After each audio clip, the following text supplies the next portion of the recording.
Chapter 1091. Mo Jingli smiled coldly and said, "What do you think they know?" Mo Xiaoyao leisurely leaned into the chair.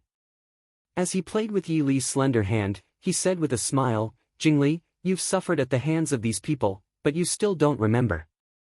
Do you think that, because you have something on them, they will be obedient to you? You think that when they work for you, they won't keep something for themselves?" Mo Jingli's expression froze. He swept his gaze across the people on the ground. Many people uncomfortably avoided his gaze. Mo Jingli's heart sank. In the hall, Mo Xiaoyao clapped his hands and said, "Now, who will tell I the whereabouts of the little prince of Nanzhao?" The hall was silent for a moment. Finally, a person climbed up shakily. "Prince! Prince, have mercy! This official will speak, ah!" Before he finished speaking, he was kicked out by Mo Jingli, who was standing to the side. The person who spoke was just a scholar who didn't have the strength to truss a chicken. Even though Mo Jingli wasn't a top expert, his martial arts weren't weak either.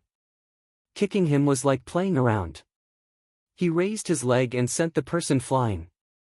He crashed into a nearby pillar and spat out a mouthful of blood. Mo Jingli smiled coldly and said, "Idiot! You think that if you speak, Mo Xiaoyao will let you go?" Mo Xiaoyao shrugged and showed a rare sincerity. "I can let you die more comfortably." In other words, whether they spoke or not, they would die. It was just a matter of how they died. Therefore, the restless crowd fell silent again. Mo Xiaoyao wasn't in a hurry. He slowly stood and walked down the hall. His unhurried footsteps gave people an indescribable feeling of pressure. Even the aggressive Mo Jingli couldn't help but take 2 steps back. When he realized his actions, Mo Jingli's face turned green and purple. "Official Zhao?" Mo Xiaoyao walked in front of Zhao Zhifang and said with a smile. "Prince. Prince?" Zhao Zhifang's face was pale as he replied in a trembling voice. "Where is the little prince of Nanzhao?" Mo Xiaoyao asked. Zhao Zhifang shook his head and said, This official doesn't know." "Don't know?" Mo Xiaoyao raised his eyebrows unhappily and said, "Then what do you know?" Zhao Zhifang's gaze. He didn't dare meet Mo's eyes. He begged, This official doesn't know anything. Princesses have mercy." This official was muddle-headed and won't dare again. Mo Xiaoyao looked at him with a lowered brow. He sighed and said coolly, "Throw the entire Zhao family into prison. Choose a day to execute them." Finishing, Mo Xiaoyao didn't look at Zhao Zhifang as though he had no interest in him. Everyone on the ground stilled. They clearly hadn't thought that Prince Ding's interrogation would be so clean and efficient. Or rather, Prince Ding didn't care about the result at all. "No! Your Highness, this old official knows his mistake. Your Highness, please spare my life." Zhao Zhifang cried. Seeing that Mo Xiaoyao didn't even spare him a glance, he turned his gaze to Yi Li, who was sitting in the main hall. "Your Highness, this old official was wrong. Wang Fei, please have mercy on this official and his family. They are all innocent. Wang Fei, please have mercy on them." Yi Li sighed slightly. She looked sideways at Master Qingyun and smiled faintly. "Grandfather, this place is chaotic. Let 5th younger brother accompany you back to your room to rest." Master Qingyun was old and didn't want to see too much blood. But he knew that today's situation wouldn't end so easily. He sighed deeply and nodded. "Qin Yan, come with me." 5th young Master Su, who had been watching the show with wide eyes, looked at Yi Li with grievance. But he couldn't disobey his grandfather's orders. He could only help Master Qingyun out. When Master Qingyun's figure disappeared from the back of the hall, Yi Li turned her head to look at Zhao Zhifang, who was still begging. She asked coolly, "Official Zhao said that your family is innocent. Do you know how many people would have died if your plan had succeeded? When Official Zhao did this, did he think for a moment that these people were innocent? I'm afraid you were thinking more about the benefits you would receive if you succeeded, right?" Zhao Zhifang was speechless. Yili took out a thin piece of paper from her sleeve and smiled faintly. This Fei has something here. Official Zhao should take a look. Yili's bodyguard came forward to take the paper. Yili waved her hand and stood up. She walked down the hall steps and personally handed the paper to Zhao Zhifang. Zhao Zhifang couldn't help but tremble when he saw it. Yili only gave him a thin piece of paper, but he recognized that it was from a book he had hidden in a secret compartment in his study. And the things recorded in that book were things that he couldn't reveal to outsiders. Once the things in that book were made public, even if Prince Ding spared his life, he wouldn't be able to live. I'll talk. Young Shitzi, the young Shitzi has been captured. He's hidden in one of my side courtyards outside the city. The young prince of Nanzhao, this official really doesn't know where he is. As soon as this was said, everyone was shocked. Although the young Shitzi of the Prince Ding mansion didn't appear all day, which had already caused many people to speculate, they didn't expect that he was really captured by Mo Jingli. Hearing Zhao Zhifang's words, Mo Jingli didn't get angry. Instead, he laughed loudly. Zhao Zhifang, do you think Mo Yuchen is still in your side courtyard? Do you really think Zhen will believe you so much? Zhao Zhifang was silent. Mo Jingli was suspicious. It wasn't impossible for him to send someone to secretly take Mo Xiaobao away after he transferred him. How is it? Mo Xiaoyao, did you win this round or Zhen? Looking at Mo Xiaoyao and Yili, Mo Jingli sneered. Mo Xiaoyao held Yili's hand and looked at Mo Jingli indifferently. Mo Jingli also knew that he couldn't take advantage of Mo Xiaoyao here today. He stared hatefully at Mo Xiaoyao and said, "Get out of here, let Zhen out. Otherwise, just wait to collect your son's corpse." Mo Xiaoyao lowered his eyes and said indifferently, "I had someone bring a message to you before. Now it seems that you didn't hear it." Mo Jingli was stunned and finally remembered what Mo Xiaoyao meant. He sneered and said, "If Zhen can't even live, why should Zhen care about him?" Mo Xiaoyao frowned and finally nodded. "Fine," I said, "the longer you live, the more painful it will be. Since you don't believe me, then go out. I promise that in the 15 minutes after you leave the Prince Ding mansion, no one will do anything to you." Mo Jingli stared at Mo Xiaoyao cautiously, clearly not believing his promise. Mo Xiaoyao didn't mind and pulled Yili back to the main hall. "You're really not afraid that I'll kill your son?" Mo Jingli asked. He didn't believe that Mo Xiaoyao would let him go so easily. Mo Xiaoyao raised his eyebrows and said, "You can try. You think I don't dare?" Mo Jingli gritted his teeth and said. Mo Xiaoyao's expression was indifferent. "I said that you can try. Whether or not he could kill him." Mo Jingli hesitated for a moment, but in the end, he abandoned his poisoned subordinates and rushed out. Mo Xiaoyao didn't care about his departure. With a wave of his hand, people immediately came to clean up the main hall and brought in fresh fruits, pastries, and wine. The men in black who came with Mo Jingli and the people who betrayed the Prince Ding mansion with Mo Jingli were naturally moved out as well. In less than 15 minutes, the main hall returned to its original state, as if nothing had happened. Chapter 1092. I was just joking with all of you. I've frightened all of you. I would like to punish myself with a cup of wine and apologize to all of you. In the main hall, Mo Xiaoyao raised his wine cup and smiled as he spoke to the people in the hall. The guests in the hall looked at the man in white with hair as white as snow and only felt a cold wind blowing over their heads. They also stood up in confusion and drank a cup with Mo Xiaoyao. Seeing Mo Xiaoyao calmly chatting and laughing with everyone, even the princess consort sat beside him with a faint smile, as if she was completely unaffected by the news of the little heir's capture. This made everyone doubt the authenticity of the news of the little heir's capture. But if this was fake, why would Prince Ding let Mo Jingli go at this time? "Prince, what do you think Prince Ding wants to do?" The official behind Lei Tingfeng glanced at the little Emperor Mo Suiyun who was sitting alone and asked in a low voice. Lei Tingfeng smiled faintly and said, "Cleaning up, establishing power, and at the same time, playing around with Mo Jingli. It has nothing to do with us, don't pay attention to it. The West Hill's current situation did not require any more calculations and risks. What they needed was stability. As long as they could stabilize the current situation and protect the West Hill's vitality, nothing else mattered. Playing around with Mo Jingli. The official stuttered. Obviously, he could not accept Lei Tingfeng's conclusion. Creating such a commotion when the various countries came to congratulate them was a slap to the Prince Ding Mansion's face. Would anyone really play around with such a thing? Lei Tingfeng sighed and said helplessly, "It's really because Mo Xiaoyao really treated this matter as a joke, that's why, it's even scarier." To treat such an important occasion and matter as a joke, one was either muddle-headed and incompetent, or one did not care about the enemy at all. Mo Xiaoyao was obviously the latter. That official understood what Lei Tingfeng meant and couldn't help but suck in a breath of cold air. He looked respectfully at Mo Xiaoyao.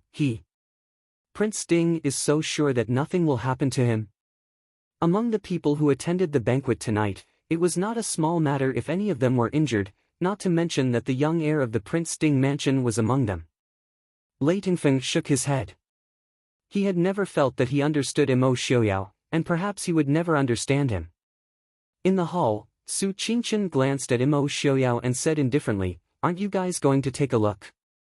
Mo Xiaoyao laughed, "There's no need to rush, let him jump around for a while." It was obvious that he was treating Lei Tingfeng as if he were walking a puppy. "Don't overdo it," Su Qingchen reminded him. Even though Mo Xiaobao was very smart and had people secretly protecting him, he was still a child. If Mo Jingli was driven into a corner and did something to hurt Xiaobao, the losses would outweigh the gains. Mo Xiaoyao helplessly pulled Yili up and smiled, "All right, we'll go take a look. We'll have to trouble brother Qingchen here." Seeing Mo Xiaoyao stand up, the people who were still discussing paused. They heard Mo Xiaoyao say with a smile, "Everyone, I and Princess Consort still have matters to attend to, so we'll take our leave first. We'll have to trouble young Master Qingchen to accompany us. Everyone, please enjoy yourselves." Mo Xiaoyao spoke very politely and tactfully. But it did not prevent the people from understanding. "I was going to deal with Mo Jingli. If you don't want to die, then stay here obediently." Seeing Prince Ding leaving leisurely with the princess consort, everyone turned their gaze towards young Master Qingchen. Young Master Qingchen smiled indifferently, looking handsome and otherworldly. "Everyone, please feel free. This one will first toast everyone. Please. Young Master Qingchen, please." Glass City was also bustling with noise and excitement tonight. It was the first birthday of the two princes and princess of the Prince Ding mansion, and all the people were celebrating together. Although it was already late, the important streets of Glass City were still crowded with people, as if it was a festival. There were also many people who were praying for the princes and princesses in various ways. From this, one could see the Prince Ding mansion's status and reputation in the hearts of the people of the Northwest. Mo Jingli quickly shuttled through the dark alleys of Glass City. He had already taken off the dazzling dragon robe he was wearing, and he was only wearing a dark inner robe. If Mo Jingli was like a complacent emperor at the banquet, the current Mo Jingli was like a disheveled stray dog. Mo Xiaoyao kept his promise and knew that no one would stop him from leaving the Prince Ding mansion. However, this did not make Mo Jingli feel at ease. He always felt that there were countless Mahist army, shadow guard, and Qi Lin secretly following him, ready to catch him off guard at any time. Fortunately, it was already May, and he was only wearing his inner robe, so he did not feel cold at all. Mo Jingli walked through the darkest alleys of Glass City, so he did not attract much attention. After walking through the alleys for more than an hour, Mo Jingli thought that he had shaken off the people following him at the Prince Ding mansion. Only then did he heave a sigh of relief and use his qinggong to head in another direction.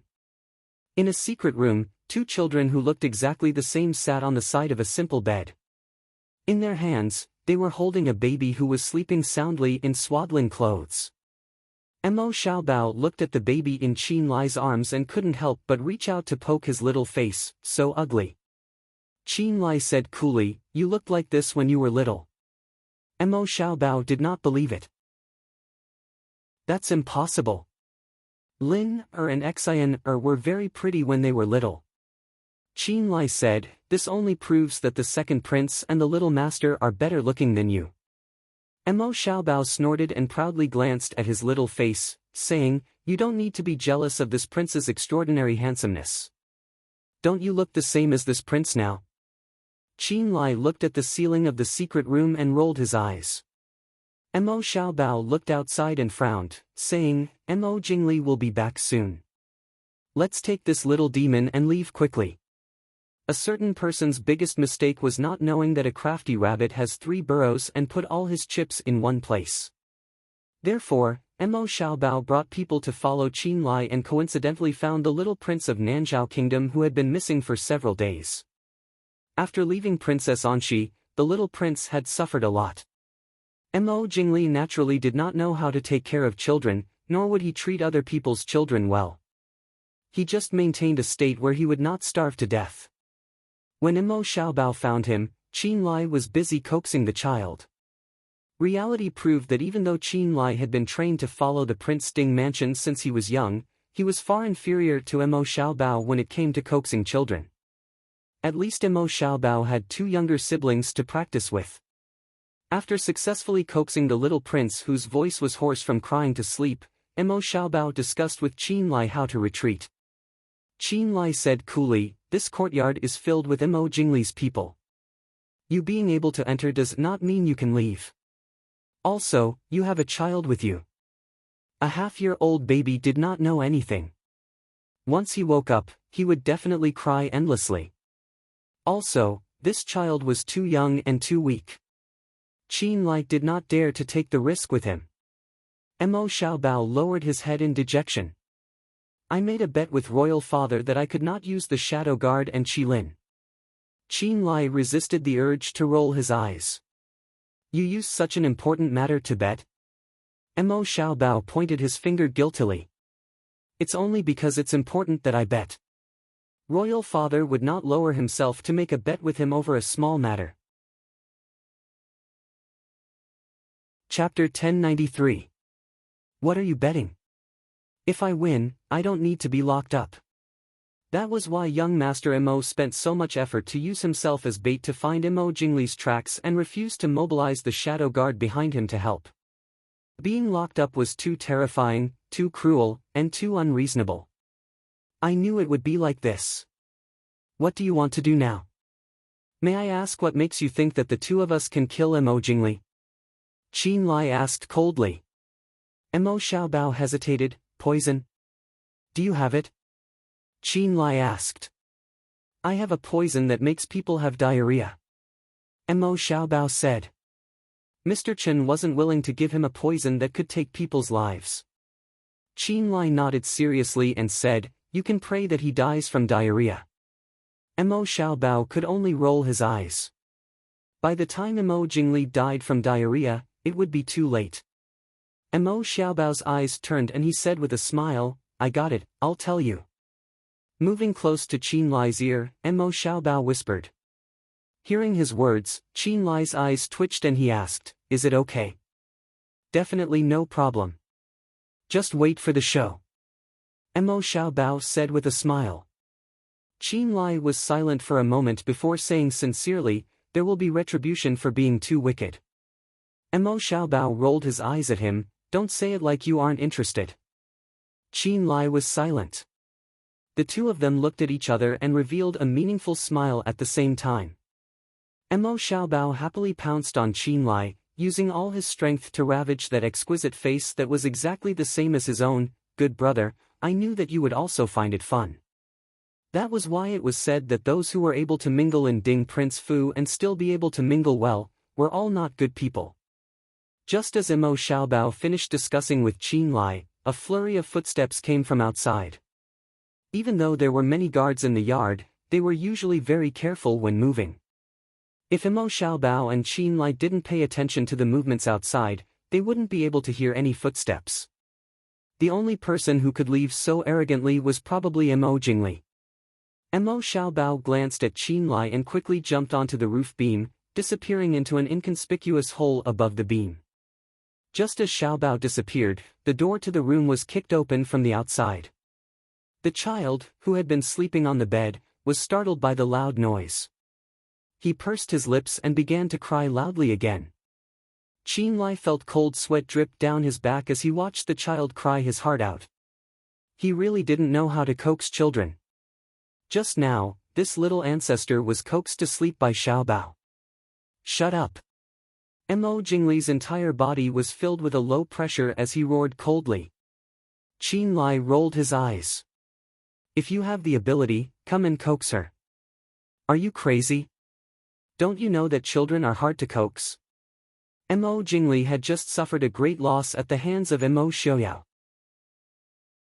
Now that he was being mocked by Qin Lai, his expression became even uglier. Mo Jingli charged forward and grabbed Qin Lai. His expression was cold as he said, "Do you want to die?" Qin Lai unceremoniously raised his hand and stabbed towards Mo Jingli's eyes. Mo Jingli quickly raised his other hand to block. Qin Lai flipped in the air and kicked away Mo Jingli's hand. He retreated a few steps and stood firmly. He raised his chin and stared at Mo Jingli provocatively. Qin Lai's beautiful counterattack caused Mo Jingli's expression to become even uglier. Even though he wasn't worried that this brat would rebel, but Mo Xiaoyao's son was already so strong at such a young age, and his only son was, Qin Lai snorted and said, "Do you dare to kill me? If you kill this prince, then you can just wait to die." Mo Jingli's expression was ferocious. "Even if I die, it's not bad to have you accompany me in death. I want to see if Mo Xiaoyao and Yili will feel heartache after losing a son." Qin Lai clapped his hands and laughed. "Ioyo, Emperor Chu is really ambitious. So your dream is to see my royal father and mother feel heartache. So what? Even if you kill me, this world will still belong to my royal father. I still have my younger brother and sister. My royal father and mother will still live peacefully in the future. This prince feels that, having Emperor Chu accompany me in death is not bad.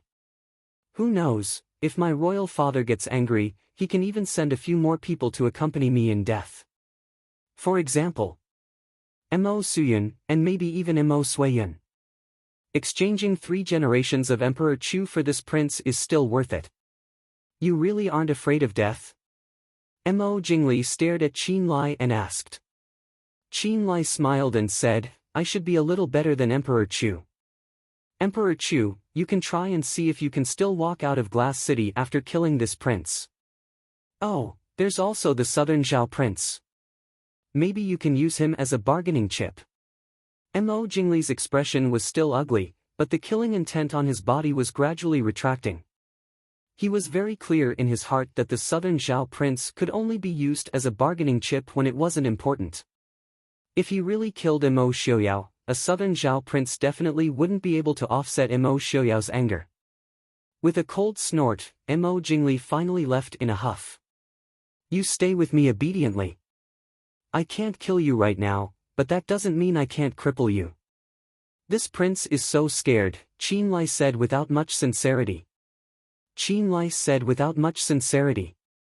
He didn't pay attention to the angry Mo Jingli who left in a hurry. He walked to the bedside and clumsily coaxed the sobbing baby. In the Prince Ding mansion, Mo Xiaoyao and Yili weren't in a hurry to find Mo Xiaobao. The matter this time was originally a trial for Mo Jingli. Otherwise, if they wanted to kill Mo Jingli, it wouldn't have needed to be so complicated. It would have been done long ago. In a dark prison cell in the prince's mansion, Mo Xiaoyao sat silently on a large chair. He looked at Mo Xiaoyao and Yili who sat opposite him, and his heart was slightly uneasy. After a while, he couldn't help but ask, "Are you really not worried about the little prince's safety?" Mo Xiaoyao glanced at him before lowering his head to continue reading the file in his hands. He calmly said, "If he was so easily injured by Mo Jingli, he doesn't deserve to be the heir of Prince Ding." Mo Jingyu frowned. He had personally seen Mo Xiaobao being drugged and then taken away by Mo Jingli. However, Mo Xiaoyao and Yili's calmness made him feel that something was wrong. There weren't any parents in the world who wouldn't worry about their children's safety, unless they were certain that their children weren't in danger. The prince is really in Mo Jingli's hands. Mo Jingyu said. Mo Xiaoyao nodded. I know this. Otherwise, why do you think I let Mo Jingli leave? I don't have any interest in this right now. Mo Jingyu, tell I the locations of all the Dechu state and Mo Jingli's strongholds in Glass City. Mo Jingyu was startled. In a low voice, he said, this matter has nothing to do with the Dechu state. Cooperating with Mo Jingli is I's own matter. Mo Xiaoyao raised his brows and smiled. You don't need to explain this to I. I want you to know the locations of all the Dechu state's royal family and Mo Jingli's strongholds, as well as the names of their spies. How many spies and secret forces were hidden in the Dechu state's royal family? Even the Prince Ding mansion didn't know everything. If it weren't for these forces, Mo Jingli wouldn't have been able to cause so much trouble in Glass City. Chapter 1094. I am only a prince of the imperial family. Only Mo Jingli himself knows these things, Mo Jingli said. Mo Xiaoyao shook his head, not believing his words at all. He smiled. But I feel that there are many things that even Mo Jingli doesn't know about. The one who truly knows should be the Empress Dowager. And this time, it's impossible for the Empress Dowager to not tell you at all about your visit to Glass City. Mo Jingyu was startled, lowering his eyes in silence. Mo Xiaoyao leisurely leaned against the couch, calmly saying, when Mo Jingli was still alive, he had planted many spies in the northwest. Naturally, Mo Jingli wouldn't know about these things. But, the Empress Dowager definitely knows. Originally, I didn't plan to pay attention to it. After all, there are no walls in this world that don't have cracks. Even if I get rid of these spies, there will always be people who will sharpen their heads and dig in. But this time, Mo Jingli's incident taught I a very important lesson. Being soft-hearted will only bring about big trouble. So, I decided to clean up those bugs, spray them with insecticide water, and set them on fire. Perhaps they won't grow in the future. Mo Jingyu's lips couldn't help but twitch. You call this being soft-hearted? Everyone in the world is a living Buddha. From the start, did you want to dig out Dechu state spies in the northwest, or did you want to capture Mo Jingli? After a long time, Mo Jingyu finally asked. Mo Xiaoyao rubbed his chin, calmly asking, why can't I think of both? That old witch from Dechu state sure has guts. Using this to negotiate with I? The Mahist army can't attack Jiangnan for 20 years. How did she come up with such a cute condition? Mo Jingyu finally understood that all these unlucky matters originated from the Empress Dowager's own decision. He didn't know that the Empress Dowager had proposed such a condition to Mo Xiaoyao. It was obvious that the Empress Dowager was still on guard against him. Sighing, Mo Jingyu said, I don't know about this. The Empress Dowager didn't even tell me about this. Do you think I would know about the list of Dechu state spies in the northwest? Mo Xiaoyao sneered, if you didn't know, would you dare to make this trip? Mo Jingyu fell silent again. After a long time, he raised his head and asked, what benefits will I get if I tell you? Mo Xiaoyao looked at him with a radiant smile. You don't have to be tortured. Mo Jingyu shook his head. No, you have to guarantee my safety. Although I agreed to help Mo Jingli, I didn't actually do anything. So, it shouldn't be considered as offending the Prince Ding mansion, right? I can tell you where the little heir is, but you have to guarantee my safety and let me leave the northwest. Mo Xiaoyao looked at him with a smile that wasn't a smile. You didn't do anything. Forcing the Dechu state's little emperor to trick Mo Xiaobao out, does that count as doing something? Mo Jingyu's eyes widened. How did you? Mo Xiaoyao waved his hand, and the door to the nearby prison opened. An 11 or 12-year-old youth wearing a bright yellow dragon robe walked in. Looking at Mo Jingyu, he softly called, Uncle Yu. Mo Jingyu stared at Mo Xiaoyao in disbelief. It was you who told Mo Xiaoyao. Just by looking at Mo Suiyan's appearance, he knew that he didn't suffer much. In other words, the people from the Prince Sting mansion didn't force him. He even saw a hint of joy and schadenfreude in Mo Suiyun's eyes. Mo Jingyu couldn't help but think that perhaps he had always underestimated this unremarkable little emperor. Mo Suiyun blinked, looking at Mo Jingyu with some grievance. Uncle Yu, I'm very sorry. I don't want to die, and I don't want to die with you. I'm very scared of Uncle Prince Sting. Haven't you always told me that Uncle Prince Sting is very powerful? Then why did you still want me to capture his son? I'll die. Mo Jingyu was so angry that he wanted to vomit blood. How could he not see that this kid was simply pretending to be a pig to eat a tiger? Mo Jingyu gritted his teeth. Mo Suiyun, do you know what you're doing? Mo Suiyun hesitated for a moment, but still nodded. Mo Xiaoyao lazily said, this child knows what he's doing better than you. How do you think I knew what you were going to do tonight? How did Shenyang not know about the ice magnolia in the main hall? It was you. Although he knew that he had been betrayed by Mo Suiyun, Mo Jingyu still didn't dare to believe that Mo Suiyun had started to collude with the Prince Sting mansion so early. You, cooperating with the Prince Sting mansion, aren't you afraid of asking a tiger for its skin? Mo Suiyun looked up at Mo Jingyu, saying seriously, Uncle Yu, if I didn't cooperate with the Prince Sting mansion, I might have already died. If I cooperate with Uncle Prince Sting, I'll still have a chance to live.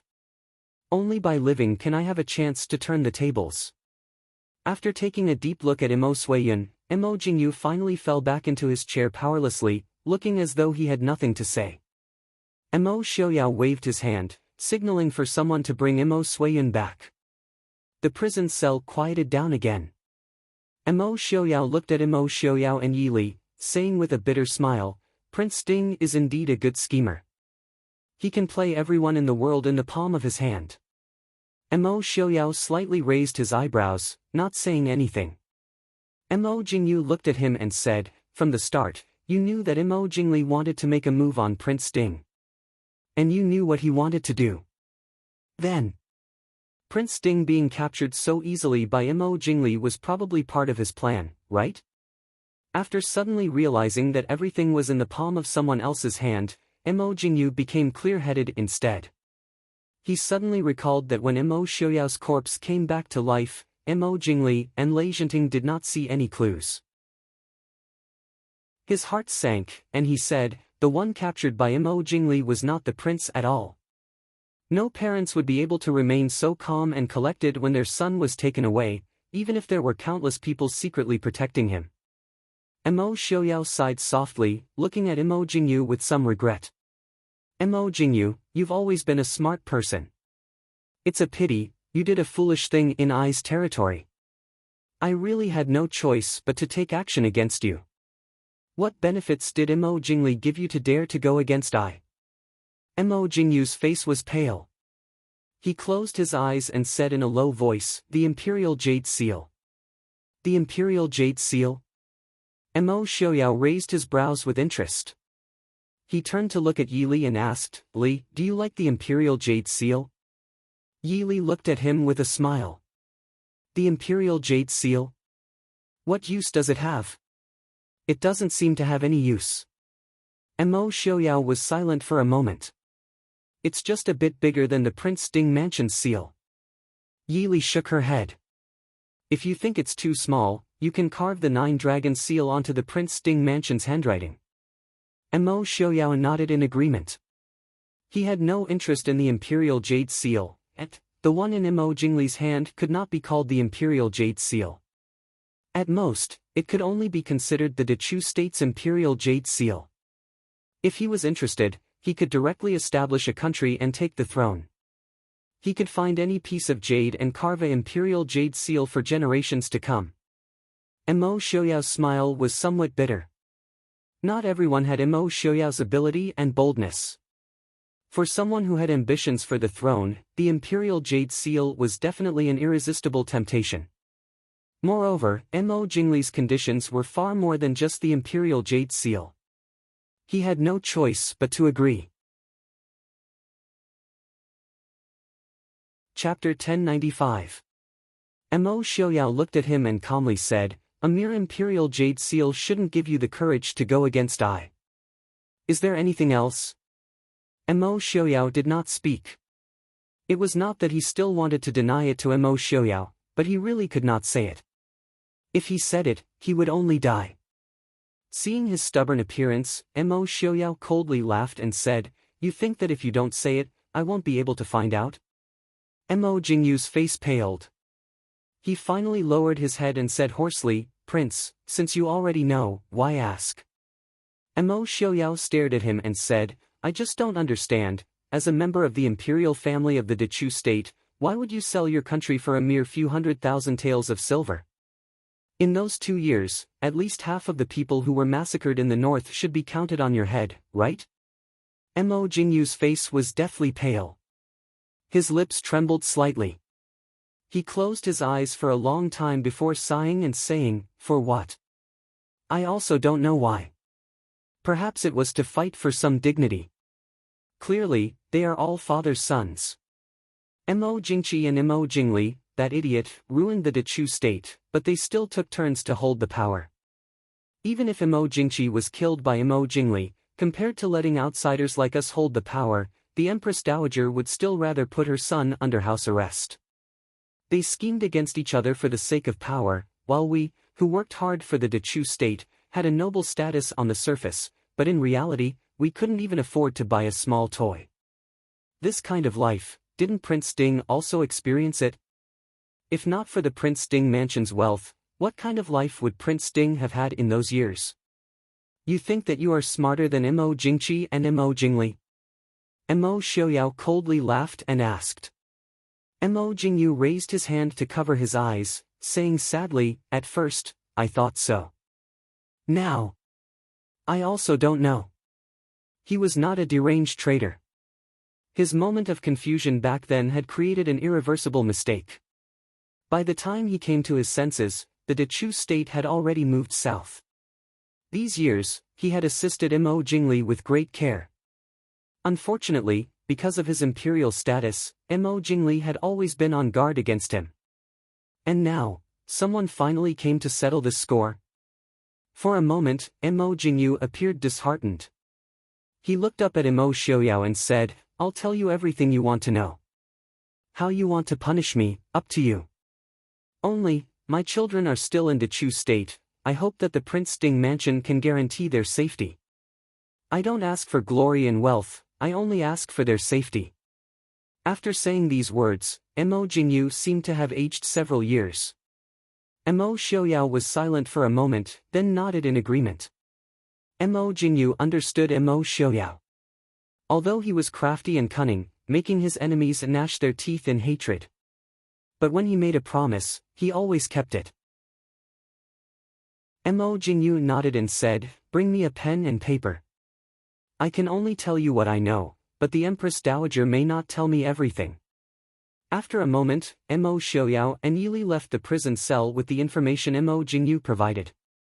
In the prison cell, Mo Jingyu was still sitting on the large chair. His entire body was motionless, as though he had lost all signs of life. Mo Jingyu's fate had long been decided. Regardless of whether it was Mo Xiaoyao or the Prince Ding mansion, traitors who betrayed the country were severely punished. Whether he confessed or not, only death awaited him. But now, no one cared whether he lived or died. This night seemed to be extremely long. In a place where the citizens who were immersed in joy did not know, a bloody storm was secretly brewing. The hidden forces that Mo Jingli had been secretly proud of and relied on were removed one by one. The next day, many people would discover that the people who had been living by their side had suddenly disappeared without a trace. From then on, they would never be able to find any traces of them. At this time, Mo Xiaobao naturally did not know that while he was racking his brains on how to play with Mo Jingli, his father had already finished many things. At this time, Mo Xiaobao was lying on the roof with a smile, peeking down through the cracks in the roof. Daring to climb onto the roof of a person whose martial arts were not low in this heavily guarded place, it was enough to show that Mo Xiaobao had quite a bit of confidence in his qinggong. The shadow guards who were secretly protecting him were willing to let him climb onto Mo Jingli's roof, proving that they were quite confident in their prince's ability. At this time, Mo Xiaobao had a sinister smile on his face as he stared at the furious man below. Everything in the room had been smashed clean. He originally wanted to viciously slap Mo Xiaoyao's face and even take his life, but in the end, it did not go as he wished. Instead, he became a joke. How could Mo Jingli not be angry? After venting his anger, Mo Jingli finally calmed down a little and said in a deep voice, "Bring wine." Not long later, someone came in with wine and placed it on the table. Mo Jingli looked at the guard who brought the wine in with annoyance and said in a deep voice, "Get out." Ever since he was injured by Mo Xiaoyao in Liang, Mo Jingli did not like to interact with others. Other than when it was necessary, he usually brought himself alone. This naturally made the people around him feel strange. After all, although Mo Jingli was not considered a pervert in the past, the number of women by his side was not small. However, they had been on the run all this time, so Mo Jingli's lack of interest in women did not attract too much attention. Mo Jingli sat at the table and poured a cup of wine into his mouth. The burning sensation of the strong wine made his eyes a little bloodshot. Tonight's huge defeat and the faint fear in his heart made him unable to resist pouring cup after cup of wine into his mouth. On the roof, Mo Xiaobao smelled the pungent smell of wine and wrinkled his nose. He smiled and took out an extremely small pill, crushed it into powder and threw it in through the cracks of the roof. The light powder casually floated, some landing in the wine cup, some landing on Mo Jingli's body. Mo Xiaobao frowned in disappointment and helplessly sighed. If he directly threw the pill into Mo Jingli's wine, it would definitely be discovered by Mo Jingli. Although it would not be easily discovered if he crushed it into powder, he was afraid that the medicinal effect would not be enough. In fact, if it was not for Mo Jingli's irritation that made him pour down the wine, he was afraid that the powder he scattered would be discovered by others. Reality was like this, Mo Xiaobao could only helplessly accept it. He looked at Mo Jingli below and quietly left the roof. Not long later, the originally quiet courtyard suddenly became lively. For some reason, a fire suddenly appeared in the backyard. Originally, a fire was not a big deal, but at this very sensitive time, any abnormality could attract the shadow guards of the Prince Ding mansion. The entire courtyard became a mess. Other than the guards at the door, everyone else was busy putting out the fire and looking for traces. Mo Jingli, who had been drinking, suddenly heard the noise and became even more displeased. He abruptly opened the door and walked out, shouting sternly, "What's going on?" A guard hurriedly came forward to reporting to Your Highness, the backyard suddenly caught on fire. Chapter 1096. Fire in the backyard? Mo Jingli frowned and quickly reacted. He rushed to Qin Lai's room. He kicked the door open. Sure enough, it was empty inside. There was no trace of Qin Lai. Idiot! Go and find him. Mo Jingli turned back and slapped the guard behind him, roaring. This was Glass City, the Prince Ding mansion. As long as they got out of this small courtyard, it was as difficult as ascending to the sky for them to catch Mo Yuchen again. After thinking about it, Mo Jingli decided to leave this place as soon as possible. Outside the small courtyard, Mo Xiaobao and Qin Lai handed the sleeping little prince of Nanzhao to Ling Junhan and Su Jirue, who had been waiting outside. They ordered them to send the little guy back to the Prince Ding mansion. Su Jirue grabbed Mo Xiaobao, who was about to escape, and asked, "Where are you going?" Mo Xiaobao smiled and said, "Watch the show. There's nothing for us to do." He lit a fire and informed the shadow guard of the Prince Ding mansion of Mo Jingli's exact location. Then the task was completed. His royal father couldn't possibly expect a 10-year-old child to destroy Mo Jingli, could he? Since there's nothing else, let's go back to the Prince Ding mansion together. Su Jirue said seriously. How could that be? Mo Xiaobao was shocked. Before Su Jirue reacted, he had jumped a few feet away.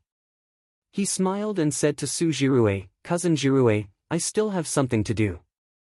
You and little dummy Ling send this kid back to Aunt Anshi. This is an order."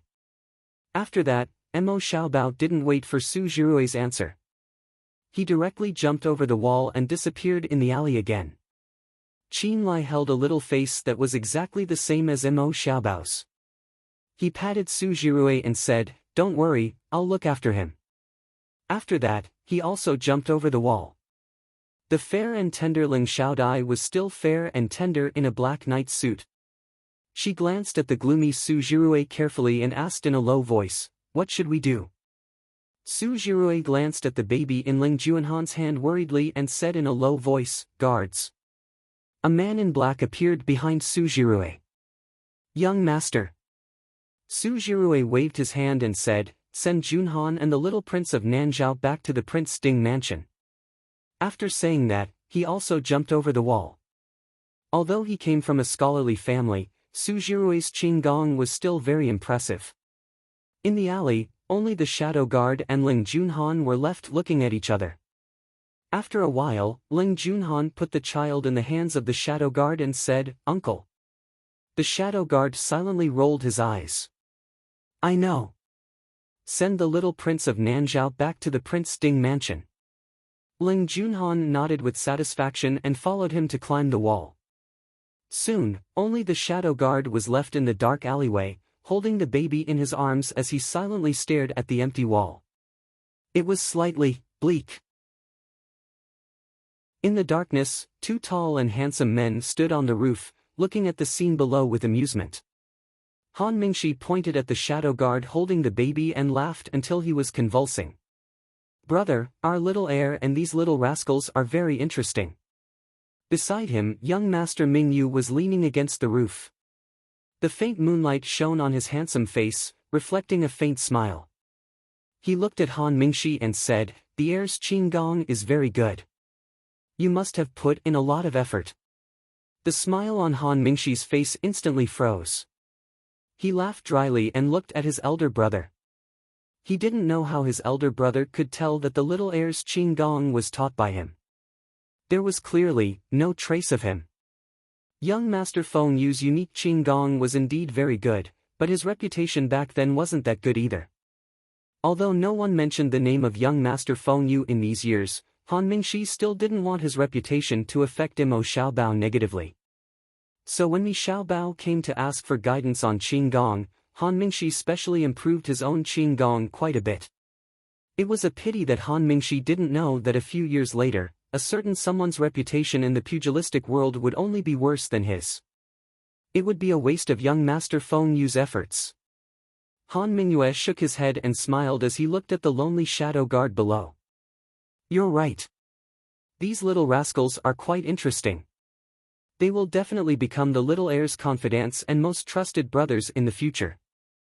The friendship between these children easily reminded him of the friendship he had with Mo Xiaoyao when he was young. Although they were already older than these children when they first met, their relationship was truly closer than that of real brothers. It was a pity. Han Mingshi also knew that his elder brother was thinking of something. He went up and patted Han Mingyue's shoulder. "Elder brother, it's all in the past. Didn't Mo Xiaoyao no longer blame you?" Han Mingyue smiled and nodded. He stood up and said, "Let's go and take a look. They're still children after all. Don't let anything happen to them." Prince Ding said that there's no need to care about them if their lives aren't in danger. "I know. I also want to see how the little heir is going to torment Mo Jingli." Han Mingyue felt that Mo Jingli's smile was a little strange when he left. He secretly prayed for Mo Jingli in his heart. Glass City was neither big nor small. It might be easy to find a group of people, but it wasn't easy to find a single person, especially at night without alerting the commoners. Mo Jingli quickly sensed that there was something wrong with the fire in the small courtyard. In addition, with the disappearance of Mo Xiaobao and Nanzhao's little heir, he immediately understood that their residence had been exposed. He did not stay any longer. He only brought his two most trusted subordinates and left the small courtyard in the midst of the chaos.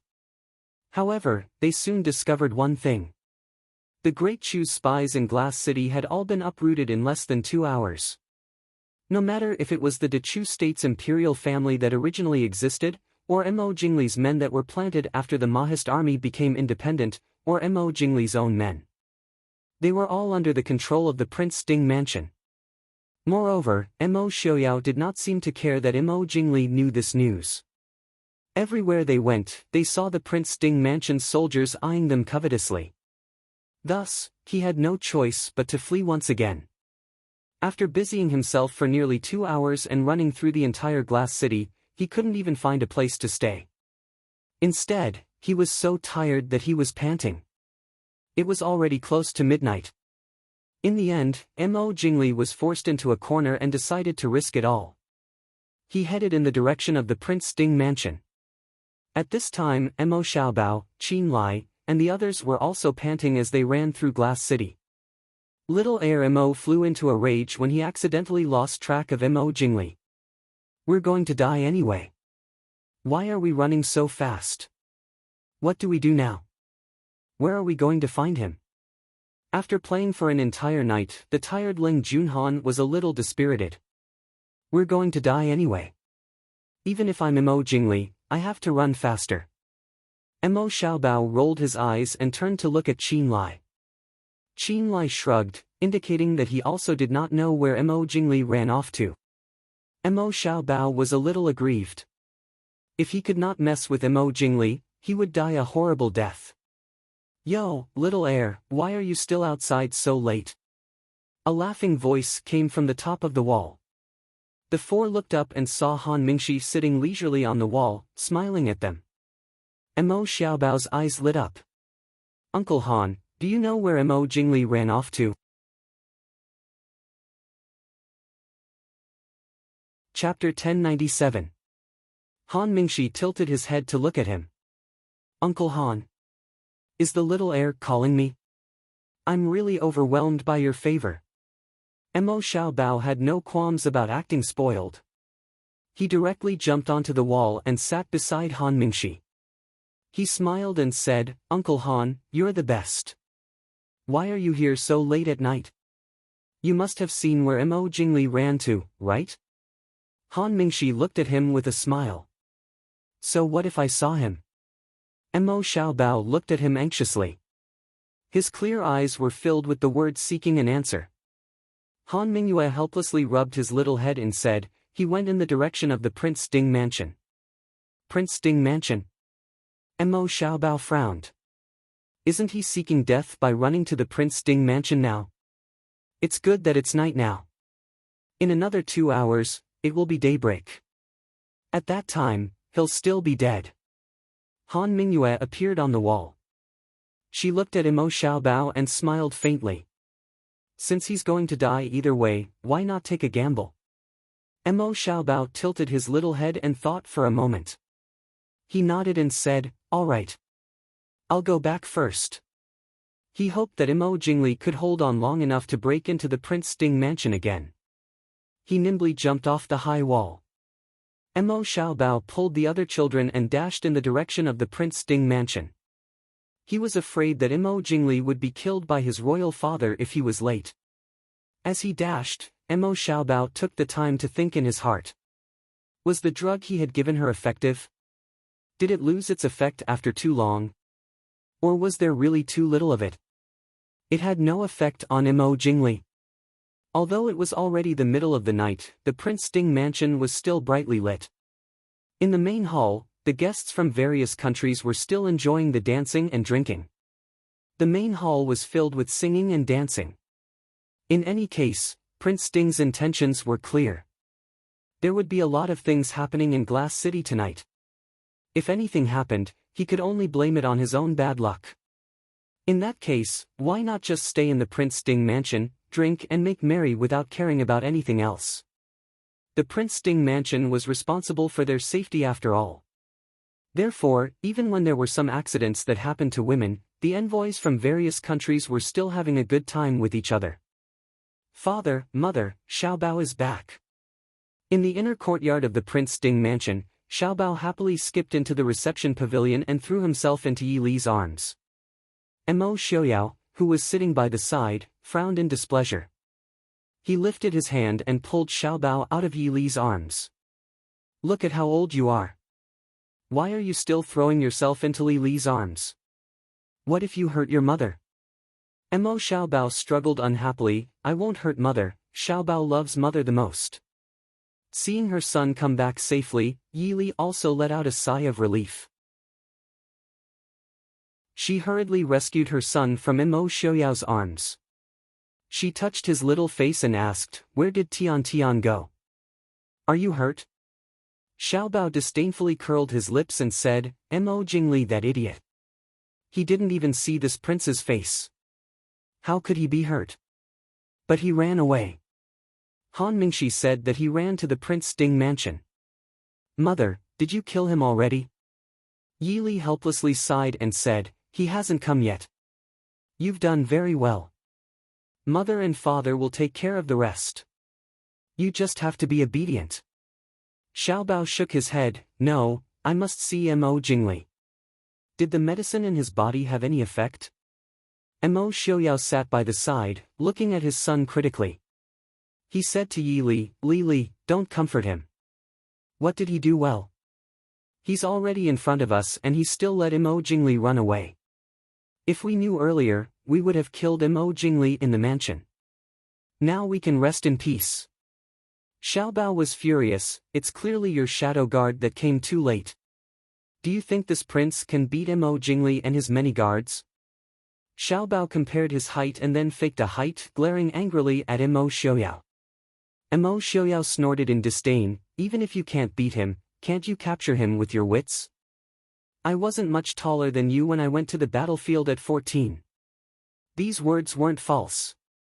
Xiaobao had grown crazily in this half a year, to the point where his originally round face had disappeared. Although he was only 11 years old, compared to a normal 13 or 14-year-old child, he wasn't shorter. Capture him with my wits? Xiaobao frowned and began to consider this possibility. Actually, it wasn't that he didn't have a way to capture Mo Jingli, but at that time, he was in the mood to play and didn't consider that there was a more efficient way. Carefully glancing at Mo Xiaoyao, Xiaobao blinked his large eyes and said shyly, "But, father said, wouldn't that be fun?" Mo Xiaoyao looked at Xiaobao with disappointment, saying, "Idiot. You wouldn't have." Prince Ding rarely whispered in his son's ear. The more Xiaobao listened, the brighter his eyes became.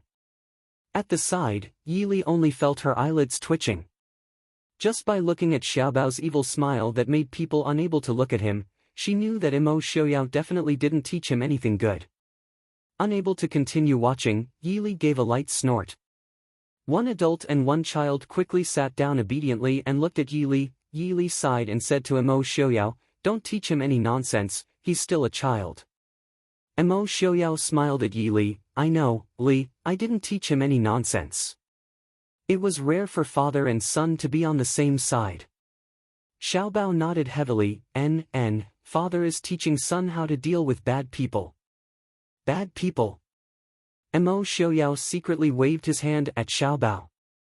Xiaobao immediately understood. "Mother, son is tired and will go to sleep first. Good night, mother." After saying that, Xiaobao rushed out like a gust of wind.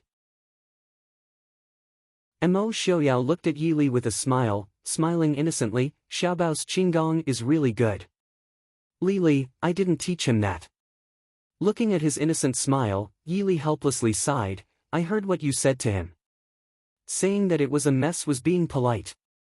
What kind of father would teach his son to use those low-class methods to deal with the enemy?" Mo Xiaoyao smiled wholeheartedly. Methods and methods are divided into useful and useless, not high-class and low-class. At Xiaobao's age, he can't be compared to Mo Jingli at all. If he can't beat Mo Jingli, then even high-class methods are useless. The future heir of the Prince Ding mansion definitely couldn't be a noble and modest gentleman. Princess consort. The Queen of Nanzhao and Genom of Gojoseon of Xiling request an audience. Outside the door, Qin Feng reported in a low voice. Mo Xiaoyao nodded, "Let them in." After a while, Princess Anxi and the others walked in together. Princess Anxi was holding the little prince in her arms, her beautiful face full of love and joy. Yi Li smiled at the three people. "It's so late, why are you all here?" Lei Tingfeng looked at Yi Li and her husband, then looked at Princess Anqi and her husband, smiling, everyone hasn't rested yet. I can't stand the alcohol, so I came out for a walk. I happened to meet the Queen of Nanzhao and her husband. I heard that they came to request an audience with the prince and princess consort, so I also came to ask for a cup of tea. Princess consort, please don't blame me. Yi Li smiled, Genom of Gojoseon is too polite, please sit. Then she ordered someone to serve tea.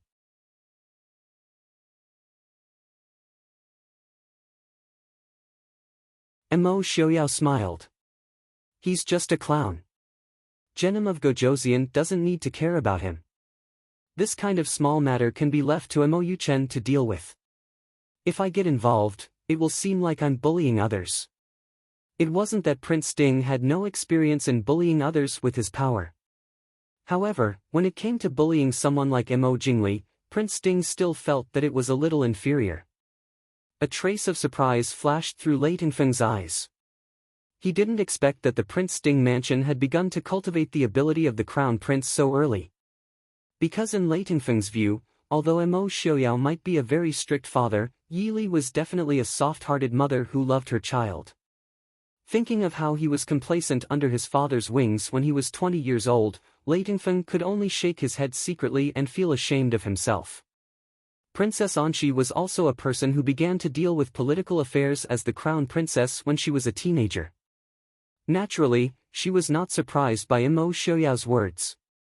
But because Mo Xiaobao saved her son, she was very grateful. The courtyard where Mo Xiaobao lived was in the southeast corner of the inner courtyard of the Prince Ding mansion.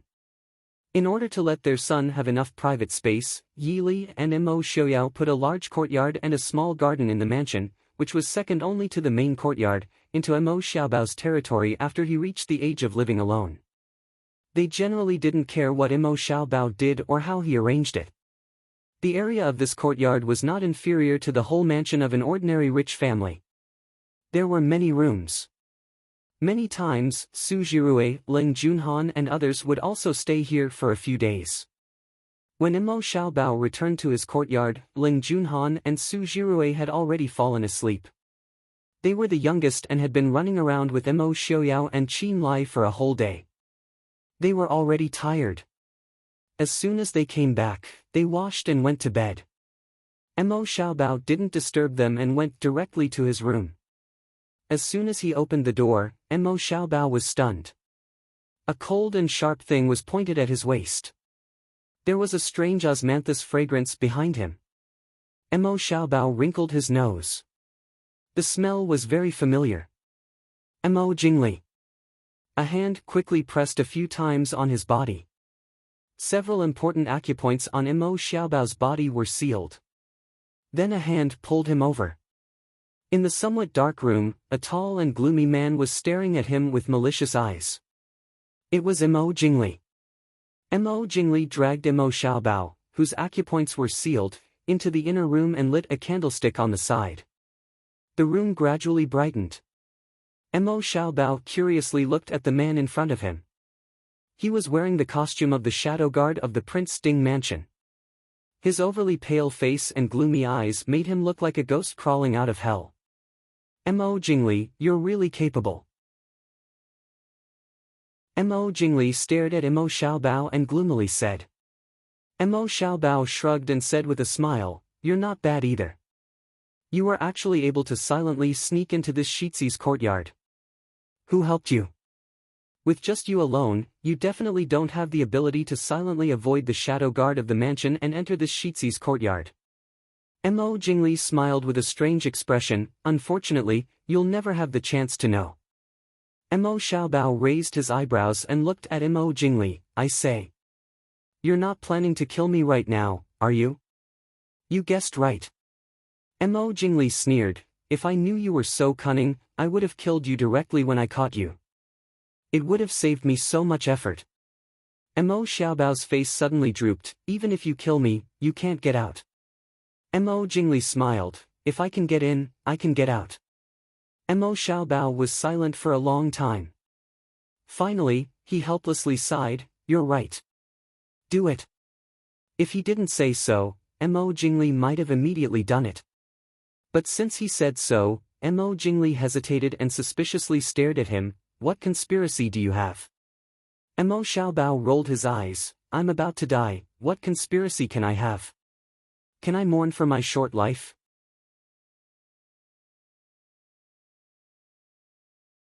Chapter 1099. Mo Jingli was silent. Mo Xiaobao thought for a bit before raising his head and asking, right, after I die, remember to stay away from me. No, remember to stay away from me. What do you mean? Mo Jingli said in a deep voice. Mo Xiaobao said with a bit of guilt, before in the small courtyard, did you drink a lot of wine? So what? He did drink a lot of wine, but that amount of wine was not enough to affect him. Mo Xiaobao tapped his fingers together. I was careless and added something into the wine. Maybe. I won't die so well. In short, you have to stay away from me. Seeing Mo Xiaobao's serious expression, Mo Jingli was so angry that his eyes almost popped out. He roared in a low voice, Mo Yuchen. You can't blame me for this. Mo Xiaobao said seriously. What kind of drug did you give me? Mo Xiaobao shook his head and looked at him with sympathy. Since everyone is going to die, what kind of drug is not important, right? If you can kill yourself before the poison takes effect, it won't affect you at all. The irritable Mo Jingli suddenly stopped. He looked at Mo Xiaobao for a long time before laughing out loud. We forgot, you little brat.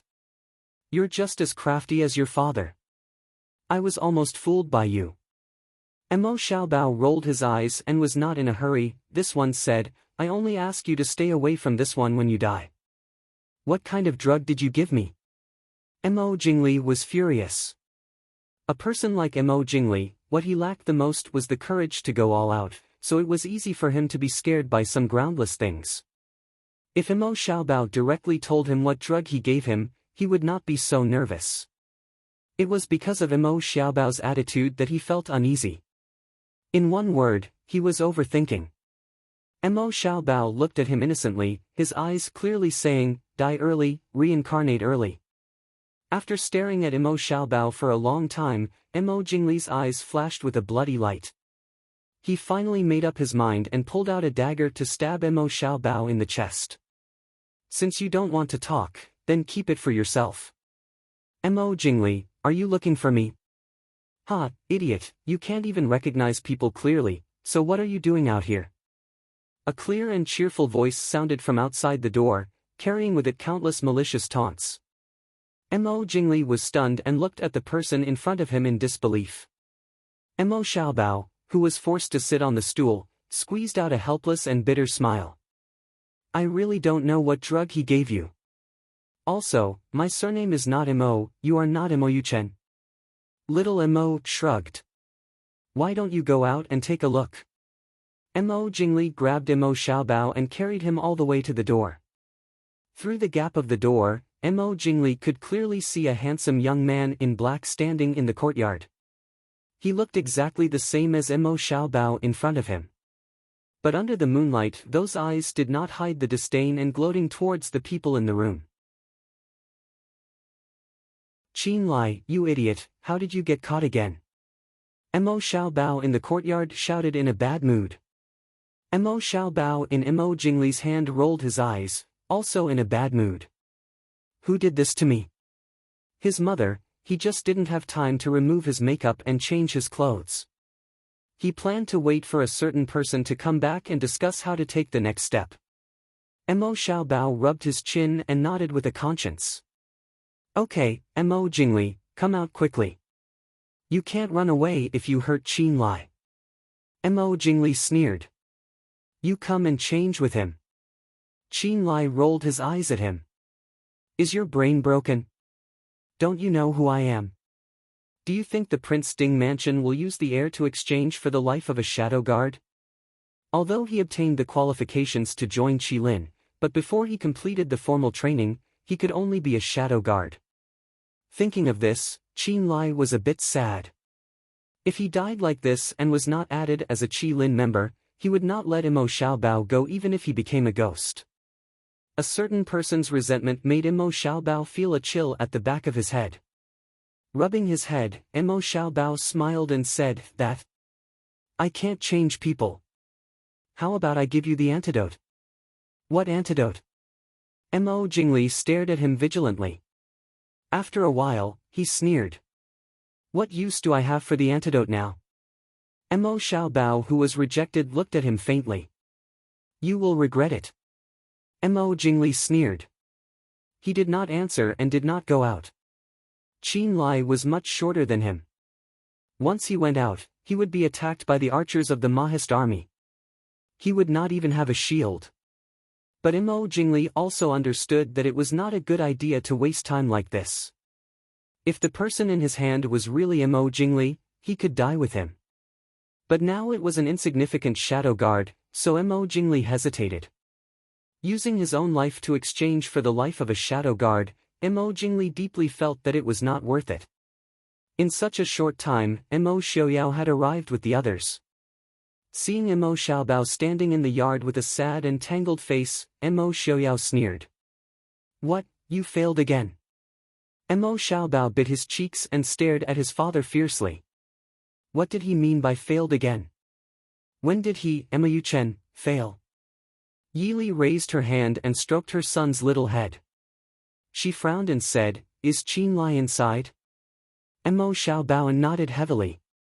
On the surface, he looked relaxed, but in fact, Mo Xiaobao was a little nervous. Who knew whether Mo Jingli, that madman, would take the risk to stab Qin Lai when he knew that there was no way out? Mo Xiaoyao pulled Yili forward a few steps and said lightly, "Mo Jingli, since you are already here, don't hide anymore. Come out." The person inside did not make a sound for a long time.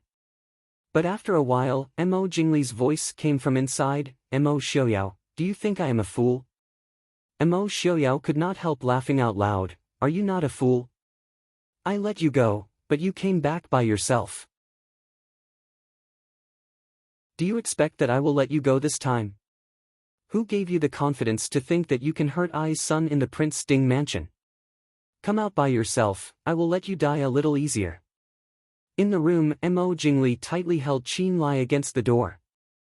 Qin Lai was a little uncomfortable. He moved uncomfortably inside. "It's useless to hold me. I am just a shadow guard of the Crown Prince. Do you think the prince will let you live for me? Also, even if I let you go, the Crown Prince has poisoned you.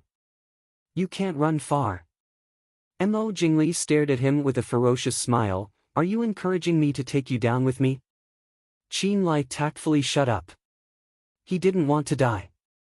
Even if he died, he didn't want to die together with Mo Jingli. "Mo Xiaoyao, tell all your archers to get away." For those holding hostages, the thing they were most afraid of was the archers hiding in the dark, making it impossible for them to guard against them. Especially the archers of the Prince Ding mansion, they are all excellent archers.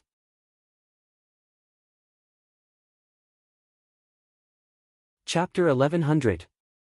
Mo Xiaoyao raised his eyebrows and raised his hand. "No problem. Why should I believe you?" Mo Jingli asked suspiciously.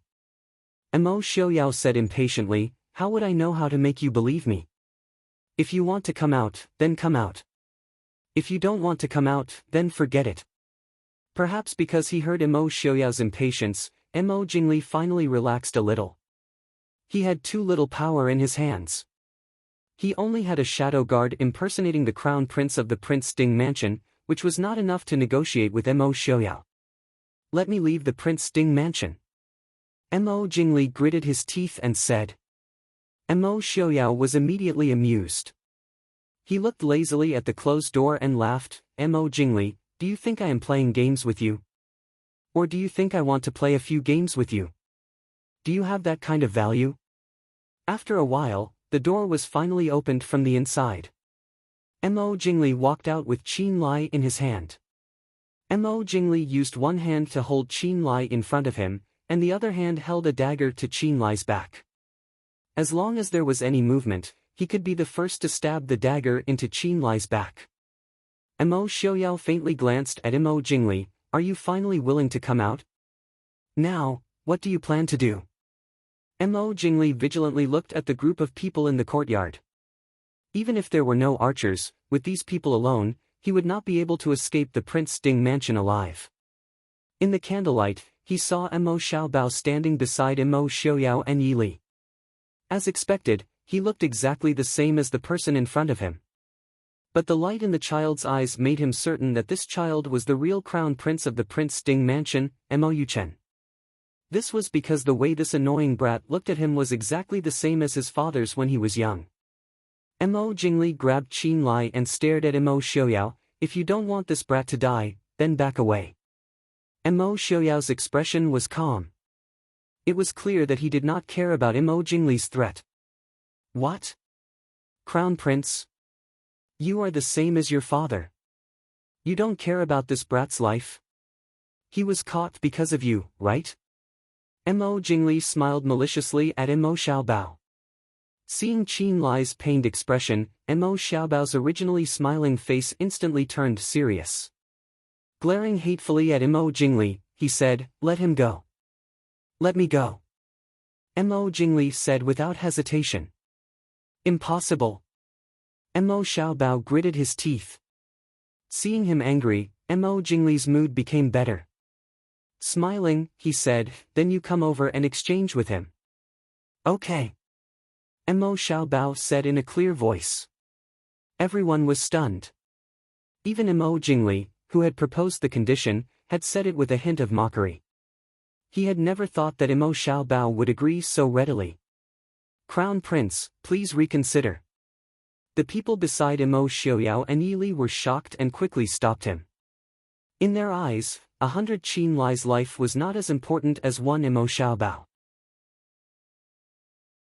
It was not that they looked down on other people's lives, but in the eyes of anyone in the world, no one would think that a shadow guard's life was more precious than the future heir of the Prince Ding mansion.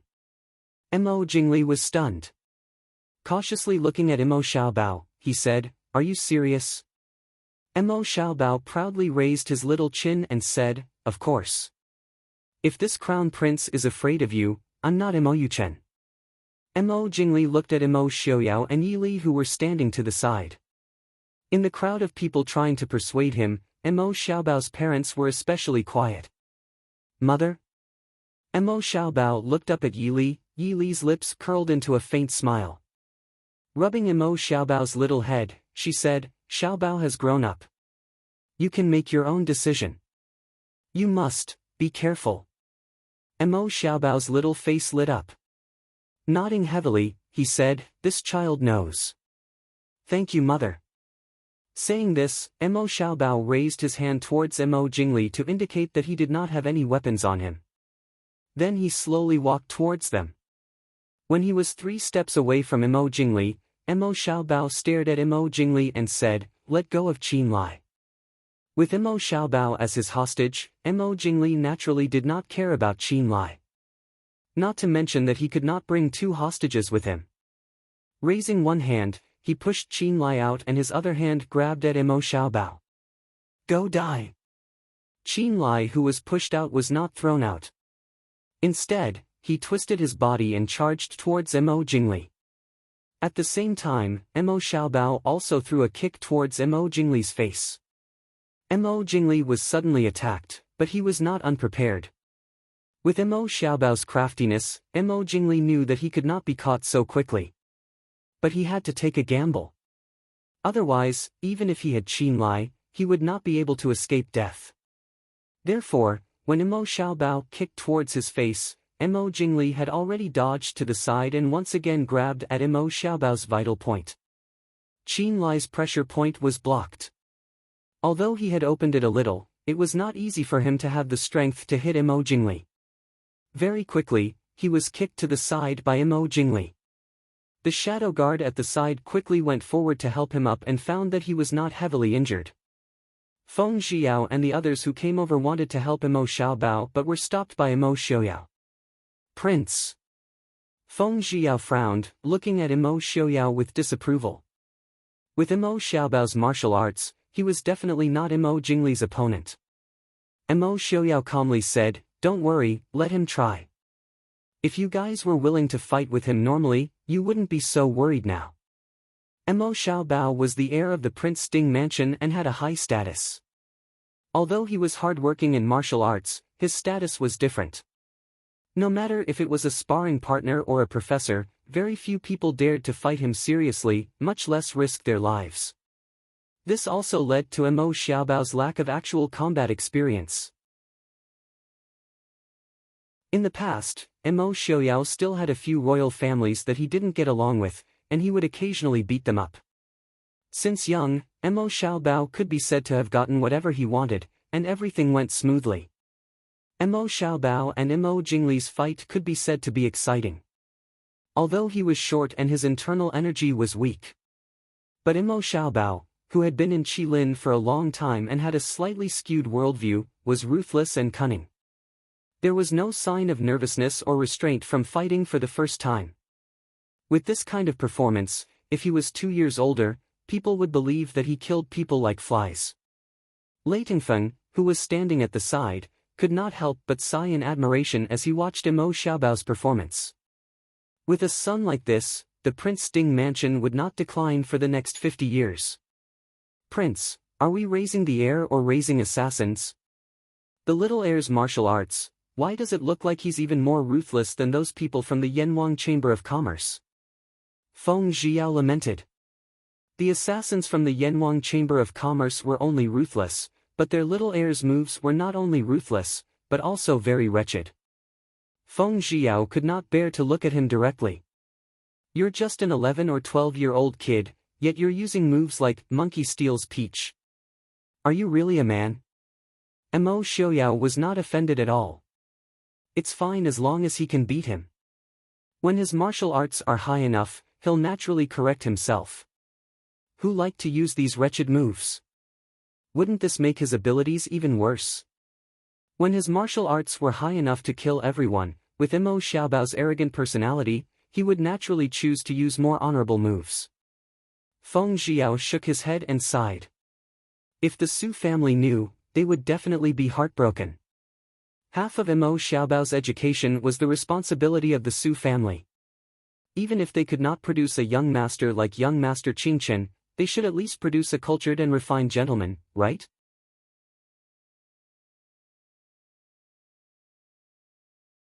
Chapter 1101. Mo Xiaoyao scoffed, it's better to raise a child like a wolf than a sheep. I don't have the mood to follow behind him and clean up his mess. What Mo Xiaobao had to do in the future wasn't as simple as just defending the city. If he was too naive and came to bother him all day long, he would only want to beat him to death. Although Mo Xiaobao tried his best, the difference in strength was too big. Finally, he was beaten to the point where he couldn't withstand Mo Jingli's attacks. Mo Xiaobao didn't care about his face and abandoned Mo Jingli without hesitation to run around the courtyard.